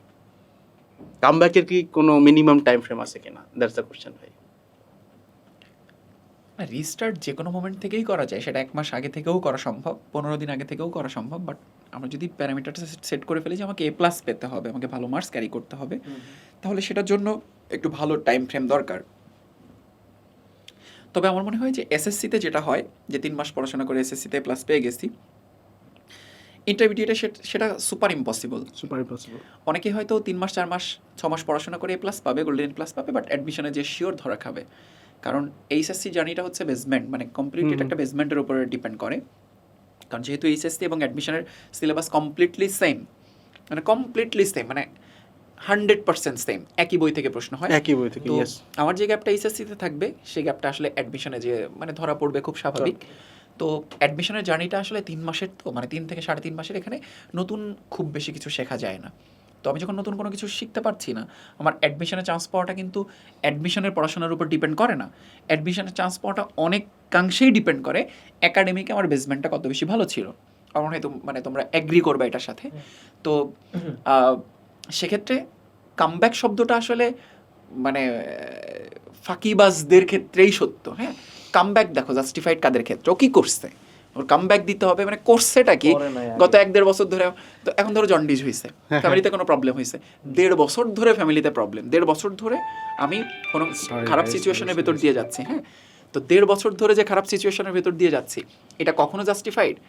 আমাদের লাইফে কোনো প্রবলেম 1 থেকে 1.5 বছর ধরে কন্টিনিউ হচ্ছে, খুব সাধারণত এরকম কিছু হয় না। তাহলে আমি কামব্যাক কখন দিব? যখন আমি 1.5-2 বছর সময় নষ্ট করে ফেলছি, আমার কামব্যাক দরকার। এইটা হচ্ছে একটা মানে অজুহাত, এটা একটা এক্সকিউজ। হ্যাঁ, ওর মধ্যে ট্রু প্যাশন নাই, আসলে ভালো করতে চায় না, এবং কামব্যাক দিয়ে ভালো কিছু করছে এই ধরনের রেশিও খুব কম। হ্যাঁ, যে কামব্যাক দিছি, অনেক ভালো কিছু করে ফেলছি, আমরা তাদেরকে পিক করি যেটা কামব্যাক দিয়ে ভালো কিছু করছে। সো কামব্যাক একটা এক্সকিউজ ওয়ার্ড। হ্যাঁ, এবং স্টোরিটা ভাই গ্লোরিফাইড, কারণ নাম্বারটা খুব কম। নাম্বারটা খুব কম, এই জন্য স্টোরিটা গ্লোরিফাইড। এই জন্য আমি কামব্যাক ওয়ার্ডটাকে পছন্দই করি না। কামব্যাক ওয়ার্ড তো এক্সিস্টই করা উচিত না। মানে কিসের কামব্যাক, মানে মানে কোর্সেটা কি আসলে? ওই 1 থেকে 1.5 বছর আসলে কি এমন হয়েছে যে ওর আসলে কামব্যাকই দিতে হবে? আর ও কি এমন ব্রিলিয়ান্ট স্টুডেন্ট যে অন্যরা যেটা 2 বছরে পারতেছে না, এটা আমি ও 3 3-4 মাসে মাসে পেরে যাবে। হ্যাঁ, yes. আর আমিই বা মানে মানে ওই যে মানে সেই দত্তের ওই যে ইসে ঘষা দেওয়া যে আমি তোমার 3-4 মাসে তোমার A+ পাওয়াই দিলাম, এটা সাধারণত 1000 মানুষ চেষ্টা করলে 2 জন হয়তো কামব্যাক দিয়ে এবং ভালো ওই করে। দুজনের স্টোরিটা সামনে আসে দেখে আসে। বাকিরা মনে করে যে আমিও পারবো। বাট এমনি ভাই আরেকটা এক্সকিউজ আছে অ্যাডমিশন নিয়ে। ঢাকা ইউনিভার্সিটিতে যেহেতু সেকেন্ড টাইম নাই, অন্যান্য ইউনিভার্সিটি বা ইঞ্জিনিয়ারিং ইউনিভার্সিটি যেগুলো আছে মোটামুটি সবগুলোতেই সেকেন্ড টাইম আছে। না, ইঞ্জিনিয়ারিং এ সেকেন্ড টাইম নাই, সেকেন্ড টাইম আছে হচ্ছে কি পসিবলি ভাই জগন্নাথে আছে, রাইট? হ্যাঁ, মানে 2 একটা জায়গায়, যেমন হচ্ছে কৃষিতে আছে। হ্যাঁ, এখন আপনার কাছে কি মনে হয় যে ডিউতে যে সেকেন্ড টাইম নাই, এটা কি কোনো প্রবলেম নাকি স্টুডেন্টের এন্ড থেকেই প্রবলেম জিনিসটা? দেখো এটার সাথে আসলে অনেক ধরনের আলোচনা ডিপেন্ডেন্ট। তো যেমন গুচ্ছভর্তি পরীক্ষা ডিপেন্ডেন্ট, ইঞ্জিনিয়ারিং, মেডিকেল, অনেক কিছু কানেক্টেড এটার সাথে। একবারে একটা স্টেটমেন্ট দিয়ে দিলে বরং সেটা জাস্টিফাইড হবে না। এটার এনাফ ডিসকাশন আছে, এটার এনাফ লজিক আছে এটার পেছনে। তবে ইউনিভার্সিটি ভর্তি পরীক্ষাগুলোকে আসলে সেন্ট্রালাইজ করা উচিত, এটার পক্ষে আমি। হ্যাঁ, অর্থাৎ গুচ্ছ পদ্ধতি। গুচ্ছ পদ্ধতি, সকল ইউনিভার্সিটির একটাই পরীক্ষা। হ্যাঁ, এখন যদি একটাই পরীক্ষা হয় তাহলে সেক্ষেত্রে অনেক সুবিধার দিক আছে, খুব কমই অসুবিধার দিক আছে। হ্যাঁ, বাট এক্ষেত্রে সকল ইউনিভার্সিটির যে যে যারা হচ্ছে ডিসিশন হোল্ডার আছে তাদেরকে একমত হইতে হবে। তো তখন কি হচ্ছে, সবাই মিলে হয় সেকেন্ড টাইম থাকবে, তাহলে একটা স্টুডেন্ট তখন থেকেই জানছে। আর সবাই মিলেই জানছে যে সেকেন্ড টাইম থাকবে না। আমি সেকেন্ড টাইমের পক্ষে এজন্য যে ওই যে আবার এইচএসসি থেকে জার্নি শুরু, সকল কলেজকে সমান ইনফ্রাস্ট্রাকচারে আনতে পারিনি, আবার অ্যাডমিশন নিচ্ছি একদম ইউনিফাইড সিস্টেমে, সেন্ট্রালাইজ সিস্টেমে, এটা তো লেভেল প্লেয়িং ফিল্ড হলো না। ধরলাম আমি ওই 1 ঘন্টার জন্য আমার মাথা ব্যথা, ওই 1 ঘন্টার জন্য আমি জ্যামে এক্সাম হলে পৌঁছাতে পারলাম না, ওই একদিন আগে আমার ফ্যামিলির কারো কেউ মারা গিয়েছে, হতে পারে না? তো ওই 1 ঘন্টা আমার বিগত 12 বছরের জার্নিকে কোশ্চেনেবল করছে। এইটা তো কোনো আসলে লেভেল প্লেয়িং ফিল্ড হইতে পারে না, মানে অ্যাজ এ এডুকেটর আমি এটা মনে করি। তো একজন শিক্ষার্থীর আসলে ওই সেকেন্ড চান্সটা থাকা উচিত। হ্যাঁ, থাকা উচিত। তবে হ্যাঁ, কোনো ইউনিভার্সিটিতে সেকেন্ড টাইম আছে, কোনো ইউনিভার্সিটিতে সেকেন্ড টাইম নাই, এইটাও আবার জাস্টিফাইড না। হ্যাঁ, ইউনিভার্সিটিগুলোতে হোক সেটা ইউনিভার্সিটি মেডিকেল, কিংবা যেমন মেডিকেলে আছে ইঞ্জিনিয়ারিংয়ে নাই, তাহলে একটা স্টুডেন্ট স্ট্যান্ডার্ডকে মানে খণ্ডিত করে ফেলা হলো না? তাহলে তাহলে বুয়েট কি বেশি ভালো? হ্যাঁ, মানে বুয়েট বা ইঞ্জিনিয়ার যারা হয় তারা কি বেশি ব্রিলিয়ান্ট? মেডিকেলদের সেকেন্ড টাইমার প্রয়োজন হয়, যেমন এই বছর খুব সম্ভবত 30%-এরও বেশি, 30 থেকে 40% স্টুডেন্ট সেকেন্ড টাইমার চান্স পেয়েছে। হ্যাঁ, মেডিকেলের কথা বলছি, মেডিকেলের অ্যাডমিশন রেজাল্ট যেহেতু অলরেডি হয়ে গিয়েছে। তো এটা একটা ইউনিফাইড সিস্টেম দরকার, মানে আমি পক্ষে বিপক্ষে যাব না, সকল ইউনিভার্সিটির একটাই ভর্তি পরীক্ষা হওয়া উচিত এবং সবগুলো ইউনিভার্সিটির সেকেন্ড টাইমার থাকা উচিত। হ্যাঁ, সে একই ক্ষেত্রে same goes for medical and same goes for engineering. হ্যাঁ, সেকেন্ড টাইমার ভর্তি করলে অসুবিধার জায়গা আছে। একজন স্টুডেন্ট ভর্তি থাকে দেন কি হয়, ও আরেকটা ইউনিভার্সিটিতে চলে যায়। তো যদি চলে যায় তখন ওই সিটটা না নষ্ট হয়। ও যদি ভর্তি না হতো, ওর জায়গাতে আরেকজন শিক্ষার্থী কিন্তু ভর্তি হতে পারতো। এটা একটা বিগেস্ট লুপ, যে জন্য সেকেন্ড টাইমার বন্ধ করা হয়। তো খুব কমই নেগেটিভ সাইড আছে, বরং বেশি পজিটিভ সাইড আছে আমরা যদি স্টুডেন্টদের পার্সপেক্টিভ থেকে চিন্তা করি। যেহেতু এইচএসসি থেকে লেভেল প্লেইং ফিল্ড নাই, সকল কলেজের ইনফ্রাস্ট্রাকচার সেম না, ওই অর্থে সেকেন্ড টাইমার অর্থাৎ একজন শিক্ষার্থীকে সেকেন্ড সুযোগ দেওয়া উচিত। তবে হ্যাঁ, এই প্রবলেমটা সলভ করে যে তুমি যদি ফার্স্ট টাইম ভর্তি হও তাহলে তোমার যে 5 মার্ক কাটা যাবে, 10 মার্কস কাটা যাবে, তোমার কিছু ডেমারেজ দিতে হবে। তখন আবার কেউ হুদাই যে ওখানে ভর্তি হয়ে যাবে না, ভর্তি ক্যান্সেল করতে হলে 50,000 টাকা লাগবে। হ্যাঁ, মানে তখন কি হবে, হুদাই কেউ আসলে তখন আর ভর্তি হবে না। হ্যাঁ, তো এটার একটা বিগার পিকচারে আসলে মানে চিন্তা ভাবনা করা দরকার। তবে অসুবিধার জায়গাটা হচ্ছে মানে প্রত্যেকটা ভিসি স্বায়ত্তশাসিত প্রতিষ্ঠানে সবাই তো একজন পলিসি মেকার, তো এক্ষেত্রে সবাই এগ্রি হওয়াটা একটু কঠিন। আপনার অনেক টাইম খাইতেছে ভাই, এত ব্যস্ত মানুষ এতক্ষণে টাইম দিচ্ছেন। আমি কয়েকটা প্রশ্ন করবো ভাই, একদম লাস্টের দিকেই ভাই। একটা প্রশ্ন, এই যে সেকেন্ড টাইমের ব্যাপারটা আসছে ভাই, আপনার কাছে কি মনে হয় পাবলিক ইউনিভার্সিটি নাকি প্রাইভেট ইউনিভার্সিটি? আপনি ধরেন বাজেট ইস্যু না, ধরেন তার কাছে টাকা আছে, ক্যান অ্যাফোর্ড প্রাইভেট ইউনিভার্সিটি, ধরেন একদম টপ টিয়ারগুলো নর্থ সাউথ ব্র্যাক অ্যাফোর্ড করতে পারে। ইন দ্যাট কেস ধরেন তার পাবলিকও হয়েছে প্রাইভেট হয়েছে, হোয়াট হি শুড চুজ? ধরেন টাকাটা একদমই ব্যারিয়ার না, সিনারিও 1। সিনারিও 2 হচ্ছে ধরেন পাবলিক হয় নাই, টাকা আছে, প্রাইভেটে পড়বে নাকি কোনো একটা পাবলিকে সেকেন্ড টাইম দিবে?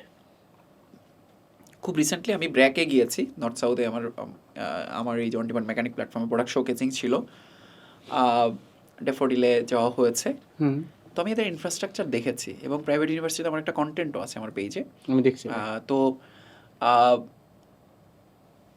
আমি না হাইলি রেকমেন্ড করি প্রাইভেট ইউনিভার্সিটিগুলোকে, এই জন্য যে ওদের ইনফ্রাস্ট্রাকচার, ওদের চিন্তাভাবনা, ওদের থট প্রসেস না অনেক আপ টু ডেট, যেটা অনেকগুলো পাবলিক ইউনিভার্সিটিগুলোকে ওরা বিট করতে পারবে।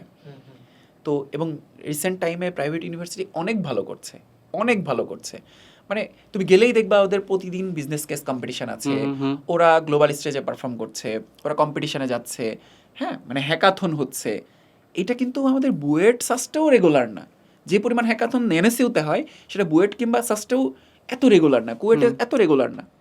তার মানে প্র্যাকটিস করতেই তো পারফর্মার হয়ে ওঠে এক একজন। এবং তুমি দেখো যতগুলো গ্লোবাল কম্পিটিশন আছে, দেখবা প্রাইভেট ইউনিভার্সিটি সামহাও ওখানে 1 2 3 4 5 6 এর মধ্যে প্লেস করতেছে। এবং ইউনিভার্সিটির র্যাঙ্কিংও যদি দেখো তাহলে খুব পাবলিক ইউনিভার্সিটির সাথে প্রাইভেট ইউনিভার্সিটিও সমান তালে লড়ছে ওখানে প্রথম দিকে, বাংলাদেশ ইস্টার্ন মানে বাংলাদেশি ইউনিভার্সিটিগুলোর মধ্যে। তো আমি বলবো যে মানে একজন স্টুডেন্ট কোথায় ভর্তি হবে এটার পেছনে তো শুধু টাকা কিংবা চান্স পয় ম্যাট্রিক্স হিসেবে কাজ করে না। আমি কোথায় থাকবো, আমার ফ্যামিলি কোথায় থাকে, আমি ফিউচারে কী করতে চাই, আমি দেশে থাকতে চাই নাকি দেশের বাইরে যেতে চাই, অনেক কিছু ডিপেন্ড করে। তবে ইন সাম কেসেস আমি প্রাইভেট ইউনিভার্সিটিকে হাইলি রেকমেন্ড করবো, তবে সবগুলোকে না। অনেকগুলোই আছে ইউজিসির অ্যাপ্রুভাল নাই। হ্যাঁ, তো অনেকগুলোই আছে সকল ডিপার্টমেন্ট ভালো না। হ্যাঁ, যেমন অস্ট্রেল ইঞ্জিনিয়ারিং খুবই ভালো, তাই না? নর্থ সাউথের বিবিএ খুবই ভালো, এগুলো বলা হয়, আসলেই তো ভালো। হ্যাঁ, ব্র্যাকের যেমন সিএসসি খুবই ভালো বলা হয়, যেমন সাস্টের সিএসসি কিংবা ট্রিপলি বুয়েটের থেকেও হাই স্ট্যান্ডার্ড বলা হয় আসলে। হ্যাঁ, অ্যাকচুয়ালি এটার পেছনে তো কিছু কারণ আছে। সো ওই যে সাবজেক্ট ম্যাটার করছে, এই সাবজেক্টগুলো আসলেই ভালো। তো বিশেষ করে ব্র্যাক, এনএসইউ, এআইইউবি, হ্যাঁ, ডেফোডিল, এগুলোর কথা কেন আসছে? এগুলো আসলে ইনফ্রাস্ট্রাকচার খুবই ভালো করছে। মানে এগুলো সাকসেস স্টোরি কিংবা টেস্টিমোনিয়ালগুলো রিসেন্ট টাইমগুলোতে খুব মানে এমন কিছু ভালো অ্যালামনাই তারা আসলে বের করছে যেগুলো আমাদের জন্য এক্সাম্পল হইতে পারে। যেমন এই মুহূর্তে আমার মনে পড়ছে এআইইউবি জাহেদ সবুর ভাইয়ের কথা। জাহেদ সবুর ভাই কিন্তু গুগলের প্রিন্সিপাল ইঞ্জিনিয়ার, বাংলাদেশ থেকে চাকরি পাওয়া প্রথম গুগলার। হ্যাঁ, জেমিনি নিয়ে কাজ করছে, হয়তো ভিডিও দেখবো। উনি প্রোডাক্টটা রিপ্রেজেন্টও করেছে গ্লোবালি।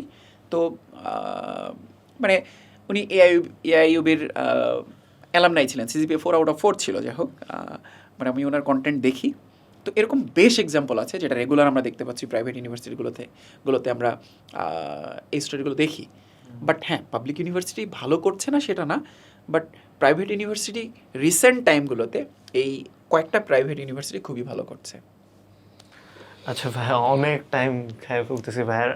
লাস্ট একটা আড্ডা কোয়েশ্চেন। এনজয় করছি, অনেক আড্ডা এনজয় করছি, মানে জিনিয়াস মাইন্ডদের সাথে ভাই এত হামবে আড্ডাটা লজ্জা লাগে ভাই। প্যারালালি চলছে। ভাই লাস্ট একটা কোয়েশ্চেন, মানে এডিটকে তো আপনি মনে হয় লাস্ট কয়েক মান্থ ধরে আমাদেরকে চিনেন একটু হলেও, এনি অ্যাডভাইস ফর আস?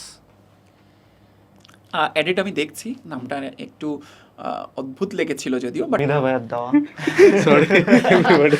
সুন্দর সুন্দর মনে রাখার জন্য, মানে মাথায় ক্যাচ করে হ্যাঁ এডিট হ্যাঁ এডিট। জি ভাই। ওই যে প্রথমেই যেটা বলছিলাম, শিক্ষাকে আসলে অ্যাফোর্ডেবল করা, ইম্প্যাক্ট নিয়ে কাজ করা। তোমরা যদিও করছো সেগুলো নিয়ে কাজ, বাট মাথায় একটা চিন্তা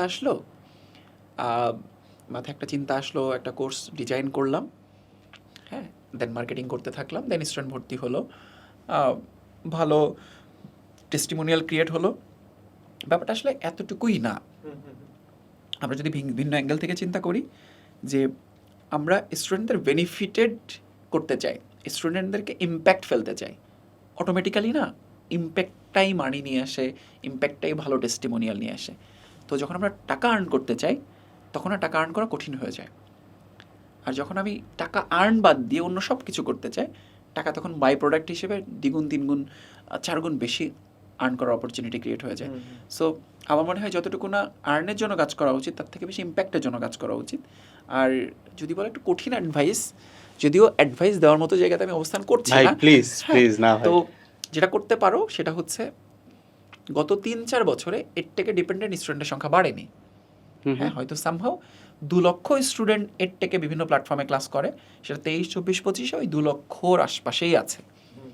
টোটাল স্টুডেন্টের সংখ্যা বাড়ছে না, বাট এডটেকের সংখ্যা বাড়ছে, তাই না? মানে এডটেক প্ল্যাটফর্মের সংখ্যা বাড়ছে। স্যাচুরেশন বাড়তেছে। হ্যাঁ, তাইলে আমরা এত বড় একটা ইন্ডাস্ট্রিকে স্যাচুরেশনের দিকে কেন নিয়ে যাচ্ছি? যেখানে আমি বলছি যে 6 to 10-এ প্রায় 1 কোটি শিক্ষার্থী প্রতি বছর পাস করছে, তাই না? এখান থেকে 0.5% শিক্ষার্থীও এর থেকে পড়ছে না। পেইড কোর্সের কথা বলছি, ফ্রি কোর্স তো সবারই আছে। তাহলে আমি এই মার্কেটে 0.5% মার্কেটটা নিয়ে কাজ করছি, 0.5%। তো আমরা সবাই মিলে সেই কাজটুকু করি যে 1% মার্কেটটা আমরা ট্যাপ করি। আরও 50,000 স্টুডেন্ট কীভাবে এডটেকের উপর ডিপেন্ডেন্ট হতে পারে, কোয়ালিটি এডুকেশনের উপর ডিপেন্ডেন্ট হতে পারে, সেটা নিয়ে আমরা কাজ করতে পারি। এই জন্য তোমরা মানে যেহেতু বাংলাদেশের প্রথম সারির ইউনিভার্সিটিগুলোতে পড়ছো, গ্রাজুয়েট হচ্ছ, তোমাদেরকে অনেক শিক্ষার্থী ফলো করে, তো তোমাদের রেসপন্সিবিলিটিও এজন্য বেশি।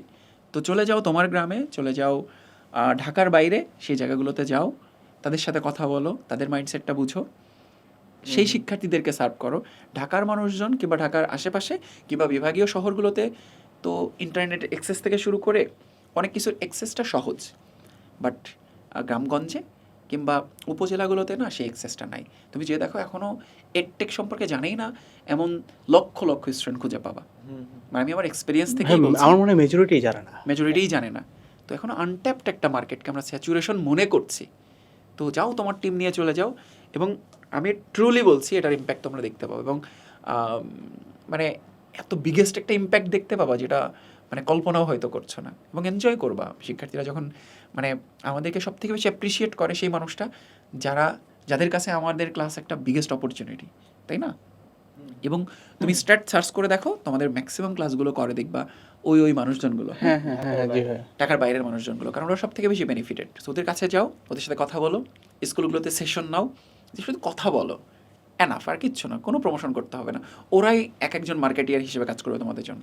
সো আমি হাইলি রিকোয়েস্ট করবো এই জার্নিটা করার জন্য। ভাই লাস্ট ওয়ান ভাই প্লিজ, কেন আপনি এত কিছু এটা আমাদেরকে নিয়ে বললেন, আমি ভেরি গ্রেটফুল ভাই। আমাদের ভাই ট্যাগলাইনটা ছিল কীরকম, সংক্ষেপে সব কিছু একখানে। আমরা একটা টি শার্ট পরি, তো এটা ওখানে বড় করে লেখা। তো আমাদের মেইন টার্গেটটা ছিল ভাই এই জিনিসটাকে যত দিকে পিচ করা যায়, অর্থাৎ আমি যেটা মনে করি ভাই, আমরা টিচার হিসেবে খুবই বাচ্চা মানুষ, একদমই বাচ্চা মানুষ। অ্যান্ড আমরা যতই যা শিখাই না কেন ভাই, we can never be philosophers at this level, আমরা কিছুই না।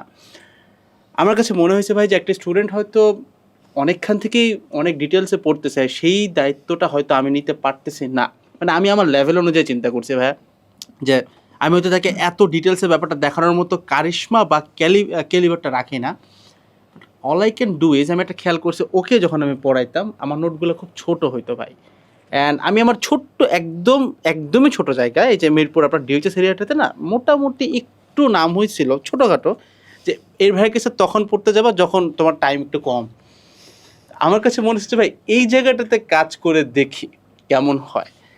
তো দেন স্টুডেন্টদের কাছ থেকে যদি আমি রিভিউজের কথা বলি, একদম ফ্র্যাঙ্ক রিভিউজ ধরতে পারেন ভাই 90% পজিটিভ আসে আলহামদুলিল্লাহ। তো এই Fine. জায়গাটাতে হোয়াট ক্যান উই ইমপ্রুভ, যেটা আপনার কাছে মনে হয় যে এই জিনিসটুকু যদি আমরা অ্যাড করতে পারি আমরা আরও বেশি ইম্প্যাক্ট ফেলতে পারবো। মানে আমি কিন্তু ভাই ইম্প্যাক্টে কাজ করার চেষ্টা করতেছি, যেটা বললাম যে ধরেন আমি একজন নিউ কামার হিসেবে চিন্তা করতে পারতাম যে না এআর ভাই যেটা পড়াচ্ছে আমি এক্স্যাক্টলি ভাইয়ের মতোই পড়াবো। আমি কিন্তু এই সাহসটাও দেখাই নেই, ওইটাও করতেছি না, আমি চেষ্টা করছি একটু ভিন্ন করি। হাউ ক্যান উই ভাই ডু দিস বেটার, বা what should be the thing? দেখো, এটা জরুরি না যে আমাকে একদম আইআইটি লেভেলের কন্টেন্ট পড়াতে হবে, না হইলে আমি মার্কেটে টিকতে পারবো না। হ্যাঁ, নাইলে স্টুডেন্ট আমার ক্লাস করবে না। দেখো আমাদের 2000 প্রত্যেকটা এডটেক প্ল্যাটফর্মের একটা নির্দিষ্ট ভিশন, একটা নির্দিষ্ট পার্সোনা থাকা উচিত, যেটার বাইরে যাওয়া উচিত না আমার মনে হয়। যেমন আমাদেরকে কনসিডার করে শিক্ষার্থীরা যতটুকু লাগবে অতটুকুই, অতটুকু আয়োজন। আমাদেরকে এভাবে স্টুডেন্টরা কনসিডার করে, এবং অ্যাফোর্ডেবল। জি ভাই, অ্যাফোর্ডেবল মানে 2-3টা অ্যাডজেক্টিভ বললে এগুলাই আসে, যে যতটুকু লাগবে ঠিক ততটুকুই পড়াই, হ্যাঁ, মানে এক্সট্রা কিচ্ছু না। তো এটার ইম্প্যাক্টও তো অনেক হিউজ, হ্যাঁ, অনেক হিউজ। আমার মনে হয় যে তুমি রাইট ট্র্যাকেই আছো। হ্যাঁ, যতটুকু লাগবে ততটুকু, এটা খুব বড় একটা জায়গা যেখানে মানে খুব সহজে বলবো না, বাট খুব দারুণভাবে ইম্প্যাক্ট ফেলার মতো হয়ে আসছে। আমার মনে হয় তোমার পার্সোনা চেঞ্জ করা উচিত না, এবং এটাই এডেড এর পার্সোনা হওয়া উচিত। হ্যাঁ, যে হ্যাঁ তুমি যখন মুমূর্ষু হয়ে যাও তখন এডেডের কাছে এসো, হ্যাঁ আমি তোমাকে সুস্থ করে তুলবো। হ্যাঁ, হতেই পারে। না মানে এই কথাটা কেন বললাম ভাই, কারণ when we pick that line, আপনি ভাই নিজে অলরাউন্ডার মানুষ, ক্রিকেট খেলতেছেন, এটা দেন আপনি ভাই নিজে হচ্ছে গিয়ে বুটেক্স থেকে বের হয়ে your thinking about mechanical things, যেটা একটু আগে স্টার্ট আপ বলেন, we can think that way ভাই। আমরা সবাই একভাবে ক্রিয়েটেড না। আমি যখন এই জিনিসটা পিক করছি I had to leave things, অর্থাৎ যেমন ভাই আপনারা তো সব কিছুই করতেছেন অ্যান্ড দ্যাটস ভেরি কম্প্যাক্ট আলহামদুলিল্লাহ। আমার কাছে এসে যখন একটা স্টুডেন্ট বলে যে ভাই আমি এই জিনিসটাকে এরকম ডিটেইলসে জানতে চাই, আমি কিন্তু সামনে সারেন্ডার করি যে না এটাতে I am not the expert at it, আমি এটা করতে পারি না, তুমি আইদার এই ভাইয়ের কাছে যাও ওই ভাইয়ের কাছে যাও। যদি আমার কাছে মেসেজটা আমি যদি দেখার সুযোগ হয় আমি তাকে একদম রেফার করে দিই যে এই ভাইয়ের কাছে চলে যেতে পারো, মানে আমি আমারটা বলি।